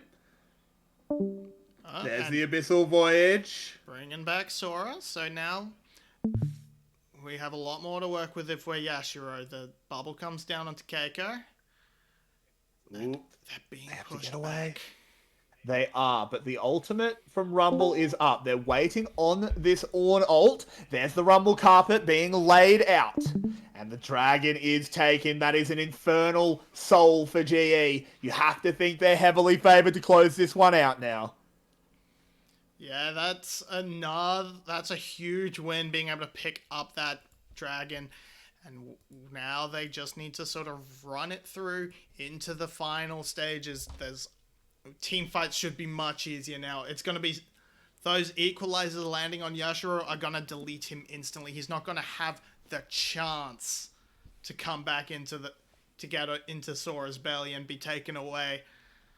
It is such a close game, but this is probably the big difference maker. This Infernal Soul will make these fights so much easier, but where do we go if we're Yashiro?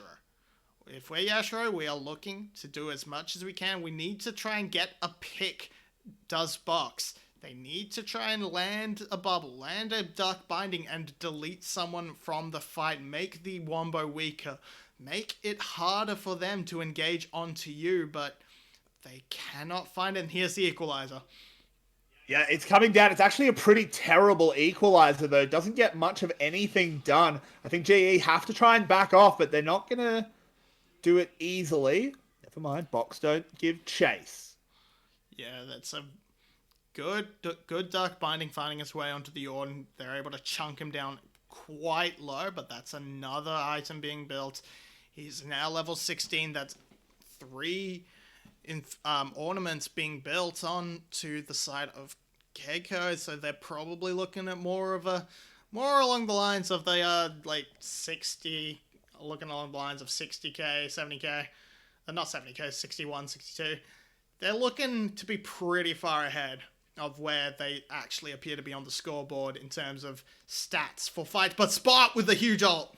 Yeah, he does get a lot done. Senna whips the ultimate across as well. Empire is deep. Oh, he gets a massive soul unbound. 7k will get that first damage, and he's being traded back, though. Yashiro is caught by the Rel into the Tankent's belly, but it's not enough as the Flame Spitter burns them all down. And it's a triple kill for Vit. It is going to be a game for GE, and it's going to be a game 5 for us. Yashiro tried his best, but untouched for so long, but the smallest bit of damage hit him, and the Infernal Soul deleted him. Jungle control from 7k won them this game, and we are going to see potentially the reverse sweep come in at a 3p for GE against Box. It is very possible. And we'll be back in about 5 or 10 minutes with the VCS English Analyst Desk, as this one has gone the distance. It's a barn burner of a series. You don't want to miss Game 5. Oops. That's the wrong one. Go.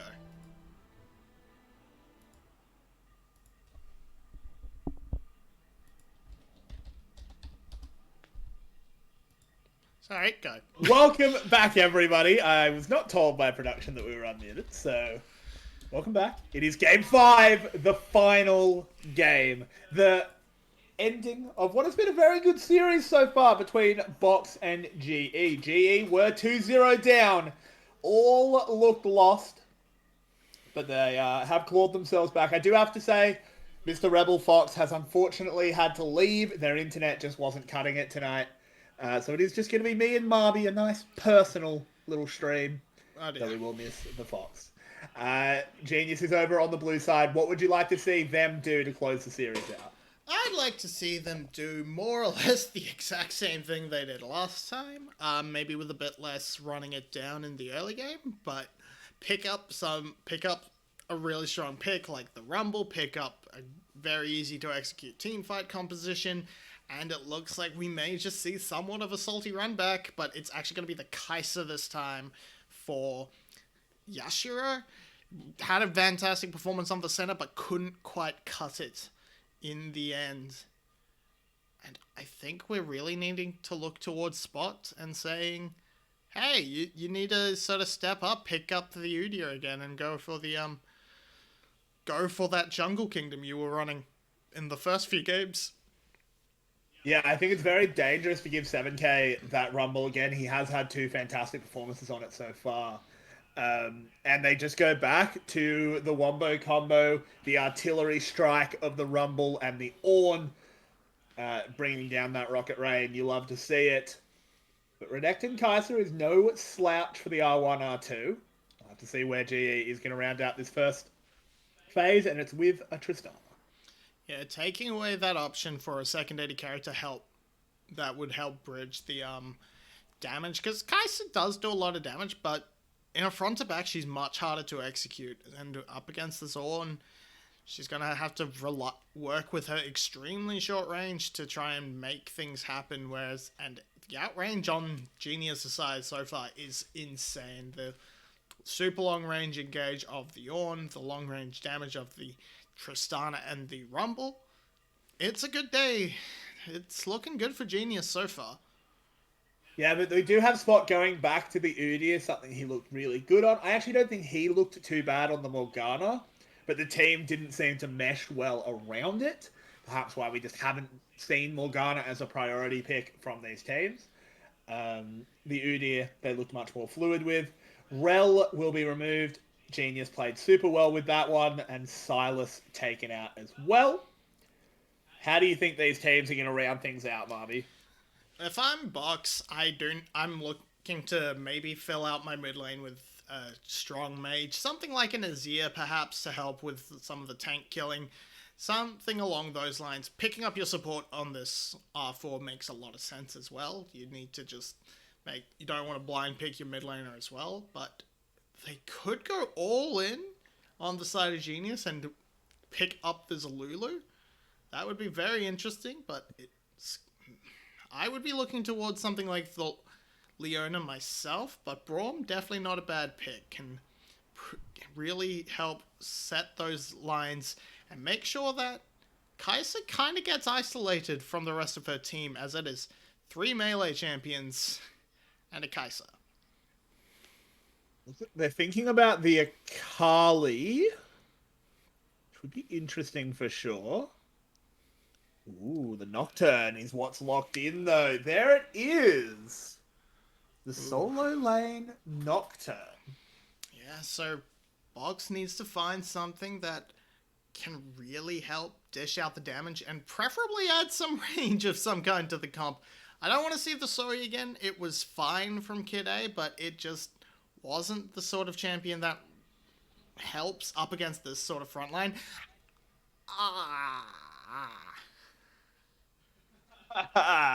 It is going to be the Karma.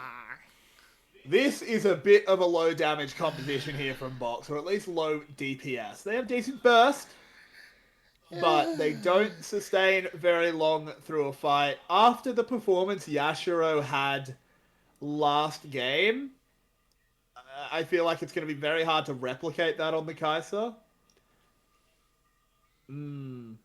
It's a bold choice. Karma is very good against Rumble. It has to be said. Karma is great against Rumble. Yeah, Karma is decent against Rumble, but I still don't like Kai'Sa solo carry compositions. Especially when there's a really strong front line she's up against, because that way she has to play more front to back with the Kraken Slayer. She can't go for the Gale Force assassinations and just win the fight from there. And then she's just so low range. They have no way of defending against the really strong engage from the Nocturne, Ornn, and Rumble. Vit should be basically able to hang out and be left alone by Braum being able to create a lot of zoning with his ultimate. And yeah, I just don't see Box coming away with this, because their composition is... It's all about Yashiro again. It's just all on Yashiro, and he's not on a champion that's good at being that solo damage threat. He's not like he's on a Jinx or a Aphelios. Elios, yeah. I would have much rather seen an Aphelios Tahm Kench than a Kaiser Alistair.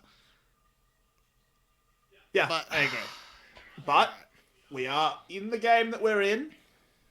Enpa does look like he's heading towards the mid lane again. This is not particularly surprising. The second time this series they've done this swap. It seems like whenever they want Ornn, it's Keiko that plays it. Makes sense. Put him on some comfort.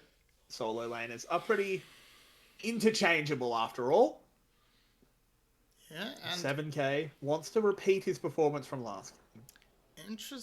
I'm very interested to see if they bother to swap it. I think it would almost be worth sending Kid A into the top lane to bully around the Ornn, and then you'd probably match up with two strong winning lanes rather than one strong lane in the Renekton and one sort of even lane in the Karma Nocturne. You can't really aggress onto the Nocturne as easily as you can onto an Ornn, so because you risk being soloed out. So I'm questioning a lot of Box's decisions this game, but they have Spot on the Udyr. He has had insane jungle control with this pick, and I'm really looking to him to keep 7K back, put him back in his place, and make sure that he can't just win the game off objective control like last game.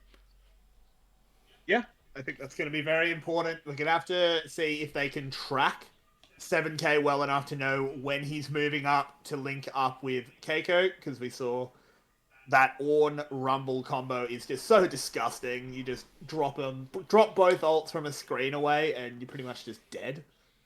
Very little you can do. Enpa not having the best time against the Karma here at level 1, but he'll be okay. Yeah, it's pretty much standard across the board. No one's really making anything too fantastic happen. We've discussed these drafts basically to death. That's all about sort of scaling on the side of GE. They can just scale into the late game and win pretty much every team fight, unless Yashiro pulls off some heroics. It's really hard for him to execute and really low damage, but if they find a good early pressure while this Renekton is still at his peak, they may be able to shut down Vits and 7K and get a snowball rolling that they can carry through into the win. But outside that snowball, and Simon is kind of not even actually trading all that hot into Keiko. He has inbuilt sustain, but those biscuits in the back pocket for Keiko are going to keep him more than happy in this lane for now. Yeah, they're very tasty, and I mean, it's interesting because you say that GE can just scale quite comfortably, and I agree with you, but the only reason I agree is the Kai'Sa. If it was any other ADC, I'd actually say Box has a very powerful late game comp. Spot is moving in, he's not in range for any flash bear slaps though. And it's always the same. Kai'Sa is a very strong AD carry. Even in the late game, she can pump out a crap ton of damage, but it's the range. It's always the range. The range is so low and so easy to punish with something like an Ornn. That is a double scuttle coming in from Spot. He has had insane control. He's already pumped himself up to a nearly 10 CS lead. It's actually really insane how fast the Udyr has been at clearing and controlling the jungle. Yeah, it's why I would have actually liked to see Udyr banned. I think Spot has looked night and day on the Udyr compared to other champions. He did have that fantastic Rumble performance as well, but you were on blue side, so you should have been able to guarantee that you were getting the Rumble. Yeah, I just would have liked to see them deny that. I think Spot has been pretty fantastic, a big bright spot for Box alongside Yashiro. So why let him have just a champion that is super easy to look amazing on? Yeah, he's really just been a massive force at controlling GE and keeping them down. I think we're pushing into this like 7.5k gold lead, and it's only only through CS, only through pure lane advantage, and Oh. he's over. Oh, yeah, he's massively over-aggressed, but there is an overheating rumble here, but it's not going to be enough as 7K has to flash. Spot in the right spot at the right time. He's just able to punish the aggression onto Kid A. Kid A has enough mana in his back pocket to keep Spot from being traded back on.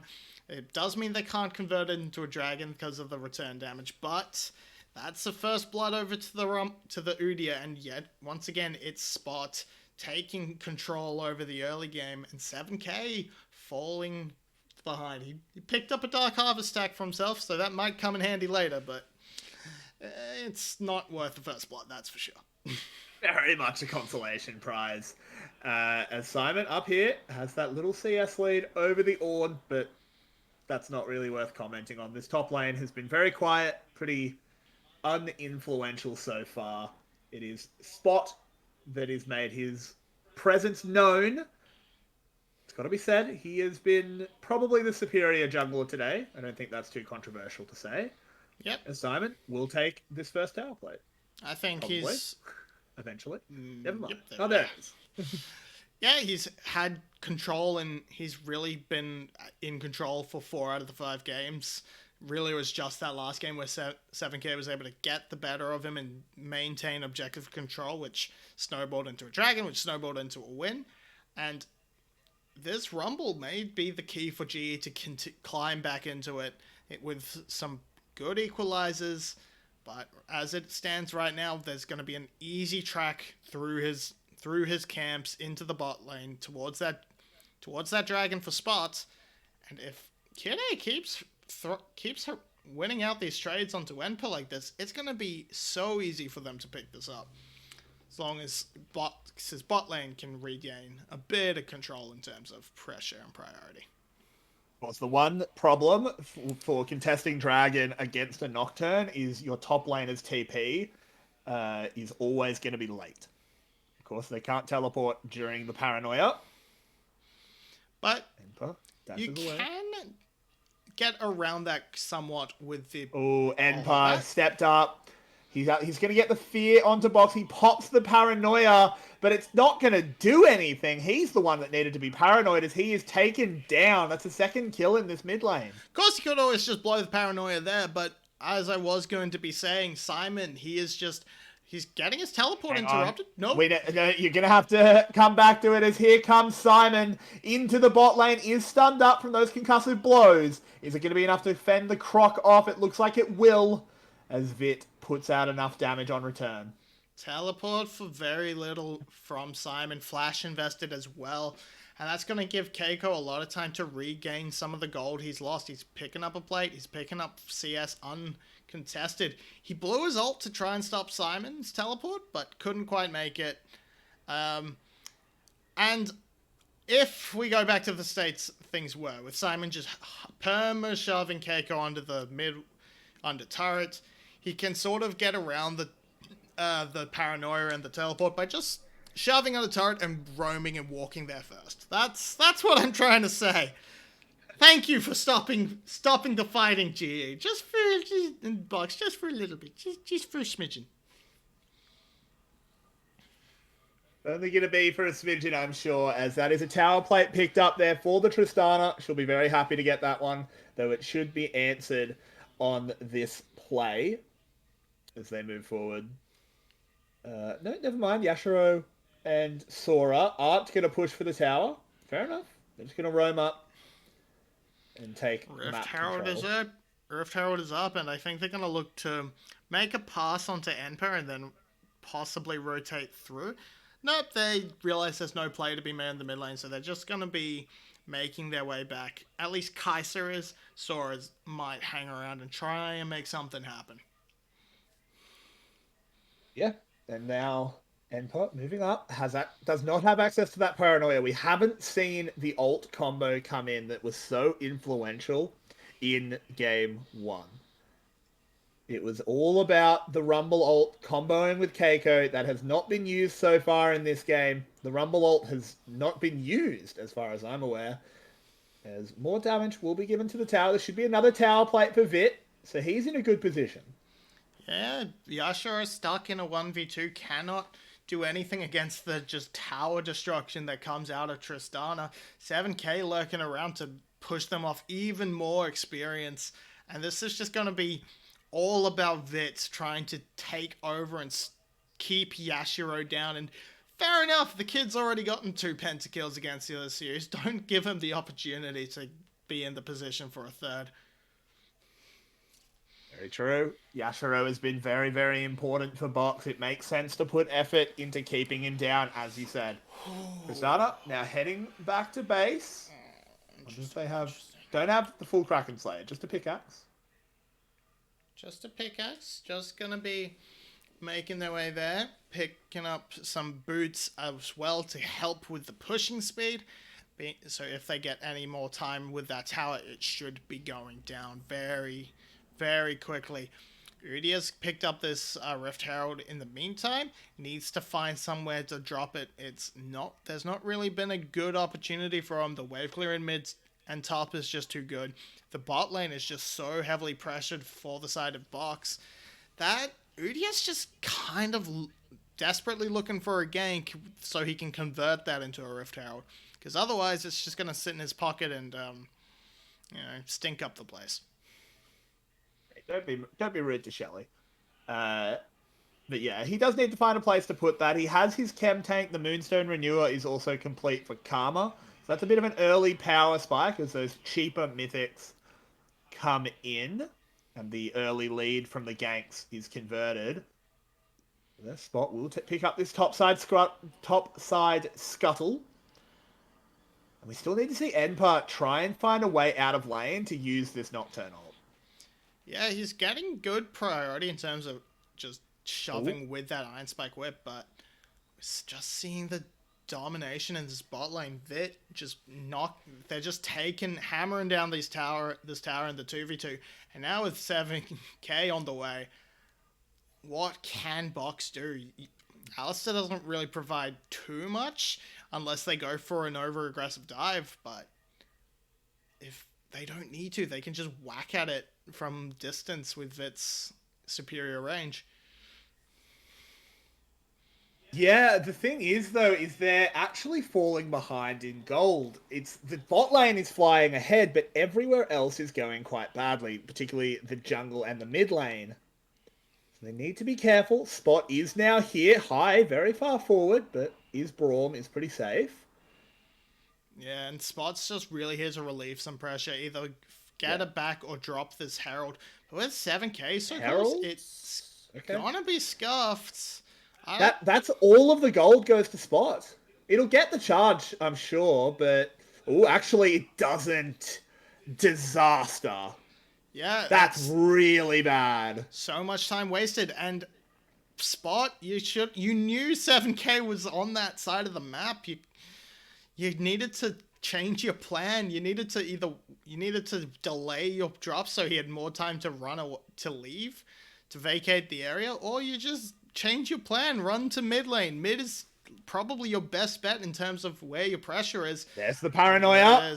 We have a fight. The Rumble ultimate is used, as is the teleport. They're going to try and go in onto Kid A. They actually don't get much of anything. Sora takes a lot of damage, but has that Alistair ult. They don't get anything done, and now Simon arrives. Spot moving forward. Keiko flashing over the wall. This has to just be an evacuation from GE. There's the huge knockups. The Ornn ultimate misses, and oh my word, Box are storming in. They pick up 2. They chase off the rest. Enper's going to get found. He's going to get taken down, and that will be a dragon for Box. It was a mess, but Sora is able to find the flash pulverized combo. It wins the play. It gets them 2 kills easily. It's going to get them a 3rd as Vit is run down.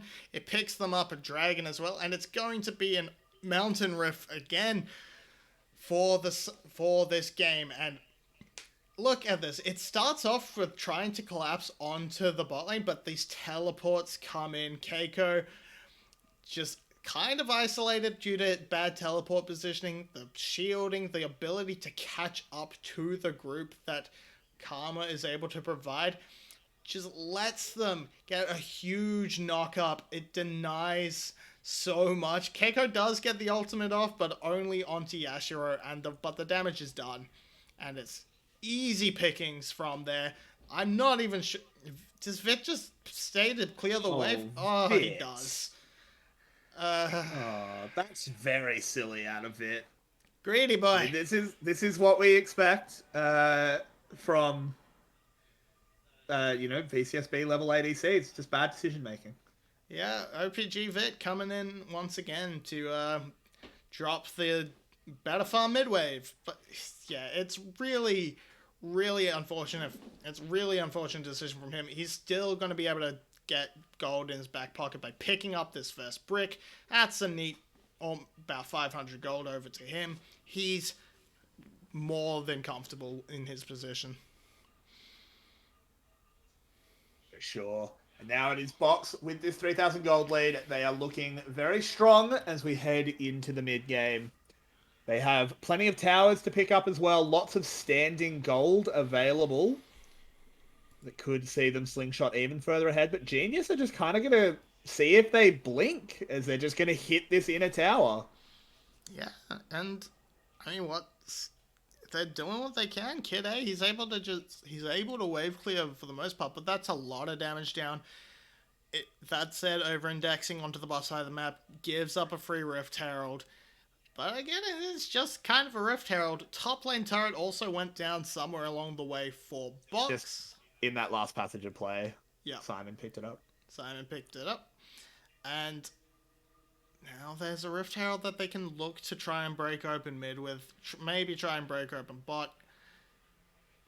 It's not a great objective for them, but it's something they get for basically free. So you're going to take it.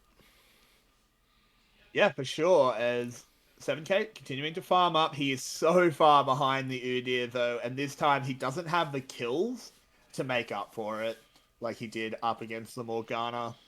It's just not worked out as well for Genius. They find themselves about 3,000 gold down, and with quite the mountain to climb. So, Marby, how do Box close this one out? How do Box close this one out? Indeed, they really need to sort of have GE come towards them. They have okay engage thanks to the Alistair, but they still need to sort of be looking to set up choke points and make GE face check into them. And that sort of vision control is what they're looking for. That was a Hex Flash that just almost scared me for a bit. But they do also have this really strong side lane threat in Simon. No one can really contest him. There is good wave clear, so he's going to have a bit of a harder time breaking down these turrets, but he will knock them down eventually. It's just going to take a while against this wave clear. Yeah, and the big problem here, I think, for GE is just Enpa is not relevant. This Nocturne has done, as I say it, he does find onto Kid A, doing a fair bit of damage, but nowhere near enough. And the Karma will get away. That was a teleport invested, as well as the Nocturne ult for a flash. And all of it was kind of for naught, because the flash was blown basically entirely by the Ornn ultimate that came out before the teleport lands, and it's just Kid A. It's just Keiko and Enpa not really synchronizing their attacks properly, and Keiko's kind of blown his ability to engage while the teleport's going on. You should be trying to force the flash before you commit things like the teleport. So it's just wasted resources, and that's not going to be up in time for this dragon, which Box are just racing towards right now. Yeah, it's very true. And with this third dragon spawning, Box will be moving up to Soul Point. It's a good soul as well. Mountain is fantastic against the likes of Rumble and Nocturne. Just pushes the damage threshold needed far too high. I think Genius, they're on the ropes here, Marby. They're on the ropes indeed. They have had every attempt at a play so far been I've forgotten the word, so I'm just going to move on. Squandered, stopped, halted. Bucks have just had excellent responses to try and stop GE's ability to make pushes, make plays. The best they've gotten was just straight up winning the 2v2 and taking down that tower, but that was following a disgustingly one-sided fight, and Bucks have just been in pretty much full control ever since. There's 2 towers to the name of GE, but everything else has just been a complete shutout. Yeah, it looks very unlikely for GE to get themselves back into this one. I'm just not even sure if they have the mechanisms to do so. If the game continues to go very late, the Tristana range becomes relevant, but at the moment, the range is irrelevant. They can just run through all of the damage. Nocturne is just not a participant in this game, and 7K is not far ahead enough on the Rumble. It's about catching them in the Baron Pit. It's about catching them grouped up in a corridor, or, the Baron Pit, like I said, and layering the Glacial Fissure with the Call of the Forge God, with the Equalizer, and just making them feel the burn. If you stand on an entire Equalizer, it doesn't really matter. You're gonna feel the pain if you're a squishy target, no matter how many mountain drakes you've got. But they do really need that sort of perfect team fight, or at the very least, picks to start it off. And this is the most I've been seeing Bucks playing as a team so far, and it's, surprise, surprise, it lets you win games. Yeah, it's very true, as they are sieging in on this mid lane. This is looking... I mean, I know I've been saying it a few times, but it's a bit rough. It is very, very rough. Yeah, and I think because Box have decided to stop playing on these 3 lanes and focus on 2, they are removing the main weakness that GE was able to exploit. It's hard for them to go collapse on Simon right now because the 4-man push will be too strong and just bully out the mid lane. It's hard for them to collapse on Simon. It's hard for them to push in and take a fight because it's only Simon and he's just a teleport away. They can't make the picks and find the openings that Box was just leaving for them in the last games because they have shrunk the map. They are keeping the map small and reducing the options GE has to respond. Yeah, it's very, very difficult as Kita will move up to this top side. The 2-lane play at the moment is being set up. I wouldn't mind seeing them actually set up in the 3rd.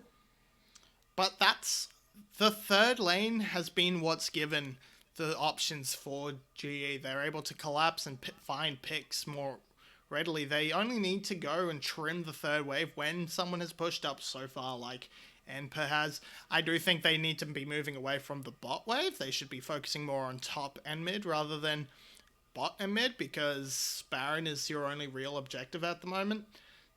And now the push has sort of come back from Simon. He's let the wave push into him as the 4-man has moved away. And here we're starting to see the transition towards the mid lane, towards the top wave. And the setup for the Baron is now sort of the focus for Box. Yeah, I do agree with you that the third lane has been the issue, but in this game, I don't even see how Genius punishes it, because I just don't think they have anyone that can actually collapse effectively. Spot takes a bit of damage. This is a chance if you just rip the Rumble ult now, but they don't go for it. They just back off. They're scared of the teleports. Yeah, and this group up. Oh, God. Oh, no. That is a horrible start to the fight, but it might work out as they should be able to pick up 1 kill. Vit needs to kite his way out of this one as there's a big old crocodile coming on in. And the Rumble ult dealt 0 damage in this fight. They picked up a kill, but it was only onto the Alistar. That is a disaster for Genius. They have been taken down. They're not having a brain blast, as Kidda will not be able to stop the Keiko teleport, but this should be Baron for Box. And 7K, I thought you knew how to play Rumble after that last game, but showing the same mistakes, he's going to get caught out here. That's going to make the Baron secure even easier. Sora is up on the map as well. They will probably trade it for the Dragon, as we see Enper on his way there now. But Simon may be looking to have his cake and eat it too, as he's wandering his way down. Nope, he's just going for the mid-wave, looking to prep that up so they can make maximum use of this Baron. I think they can stop this Dragon as well. I think Simon moving down there means they can stop Dragon. Yep. Yeah. Enper's running away with Sora here, and that. Yeah, this is Sol. Yeah, unless we see a miraculous steal come out of, like, High with a Broncu or something, this should be Sol. And now, the fights that were already nightmares for GE to get through are going to be nigh on impossible. And yeah, it is so difficult to imagine a world where GE comes back. They were down 2-0. They managed to bring it to 2-2, but it does look like the fire's out, and it will be Box that move on. Yep. Well, still a little bit left. The only goal GE has right now is to play for Elder. They've kind of wasted a lot of this. They've wasted a decent amount of time on this Baron buff. They got Sol though. I mean, Sol was picked up, but they can't really use it to make a more of a gold lead. It's going to be stuck at that 7k. And here we see. I am sick of seeing this at MSI and in everywhere else. Rumble ult is not an engage tool. Yes, it has a slow, but it's not an engage tool, and he completely whiffs it. He gets a little bit of a slow, but then it just means when the big ultimate lands from the Ornn, there's no follow-up. Aren't able to drop the equalizer on top, and it just wastes everybody's time and condemns GE to the death chamber. Yeah, it's just not good enough, honestly. I think they were so far behind that even if you get the perfect Rumble Ornn combo, you're still struggling to win that fight. But you've got a better chance than if you layer it like that. That layering just wasn't really good enough. Yashiro now moving up to the top side to shove this in with the remaining bit of their Baron buff. I'm not quite sure how long it has left on it, but it's probably not very long. But they should be able to get this inner at least before it abates. Should be another 30 seconds or so. Sora may be a little bit caught out, but he is a tanky fella.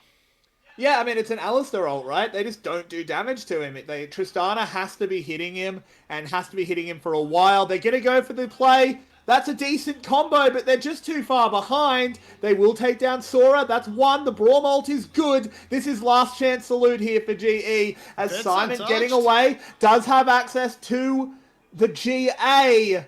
And the Buster shot doesn't do enough damage. 7k goes down. The tower will fall soon after. That's about as good as a fight you're ever going to get. Vit completely untouched for so long. Just no Alistar ult for Sora to tank up forever. And it just... All they get is the Alistar. That's all they get. Trades 1-for-1 and they lose their inhibitor turret with it. And that was about as perfect a fight as you could ask for. You can see the hole they're in. The 9k gold lead is just too damn much right now. There's nothing that can really do. He's going to need an Infinity Edge at least before he can really start winning fights. And that's a whole item away, I'm afraid. It would be a heroic comeback were it to happen. It might be one of the biggest comebacks I have ever seen, and we've seen Cerberus lose from 12k gold ahead. I do want to say, Enper, good job building that Serpent's Fang. People itemizing correctly up against the Karma. Good to see. At this point, just get Enper to sell his Stride Breaker, buy a Locket, just be a utility bot. You don't do anything else. This Nocturne is pretty much That's why he's built Stride Breaker, right? So he can put an AoE slow and call it a day. Yeah, I suppose. Keiko goes for the knock-up, doesn't quite get it as the siege on the mid-wave begins.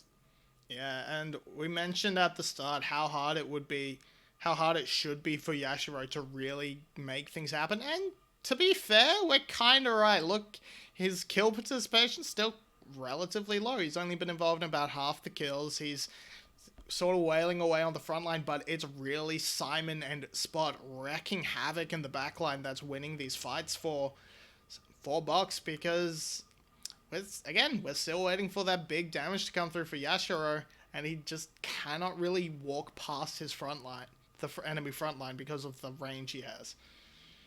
Yeah, but with this kind of lead... With the lead, it doesn't matter, but... Of course. I mean, you are right. It's just with the lead... Things to think about.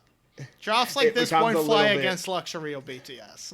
It's very true. That is very, very true. As the siege on the mid begins, the Ornn ult is called in, as is the Rumble. It's a lot of damage. It's a good start here for GE, but they just don't have any money. Sora with a triple knockup. That is what we love to see from an Alistar. It's answered back by good knockups from Ornn, but Mountain Soul makes them so tanky, Marby. And the mid lane tower will go down. The inhib will soon follow. And Box are in prime position to move on to face the loser of GLX versus BTS. 40 seconds to the Elder Drake, 10 seconds to the Baron. This is looking to be the last chance. We're seeing a teleport come in from Ornn. That's looking for the flank. Looking to stop the backs and keep them on lower health bars, but he's too far forward. Yeah, but he is very tanky. He's got them in this big choke, but it's not worked out. They've got one Vit managing to jump away, but it's immediately followed with the Kaiser ult and a dreadful Rumble ult. The worst possible angle. 7k flashes forward, tries to get Yashino, no chance. It is only Braum and Nocturne left alive, and they're dead before I finish the sentence. That will be Box walking it down the mid lane. Things got a little bit dicey in this series. They were 2-0 up, and yet here they are in a game 5. But it doesn't matter. No one will remember the scoreline. They continue the run to VCS A. They continue to have a chance in this one. But it will be with a heavy heart that we say goodbye to Genius Esports. Your run has come to an end. Try again in 6 months. Yeah, it's Box being paid by the hour. Clearly, they had 2 dominant games at the start, fumbled it heavily in the middle, and then a pretty dominant game at game 5. So, really nice stuff from Box. We're going to have to see who they will end up facing in the next, thanks to the next series. But, I mean, there were some pretty glaring weaknesses that I don't think will help them at all up against VCS A teams. For sure. And with that, we will be saying goodbye for a little bit. There is another series today. We have BTS taking on G Media. The VCS A teams looking to see, the winner goes straight back into the VCS. The loser has to play against Box to do the same. So we'll be back in a little while. I'm not 100% sure how long, but there will be a timer on screen. We hope you're enjoying the show here on VCS English, and we'll be back soon.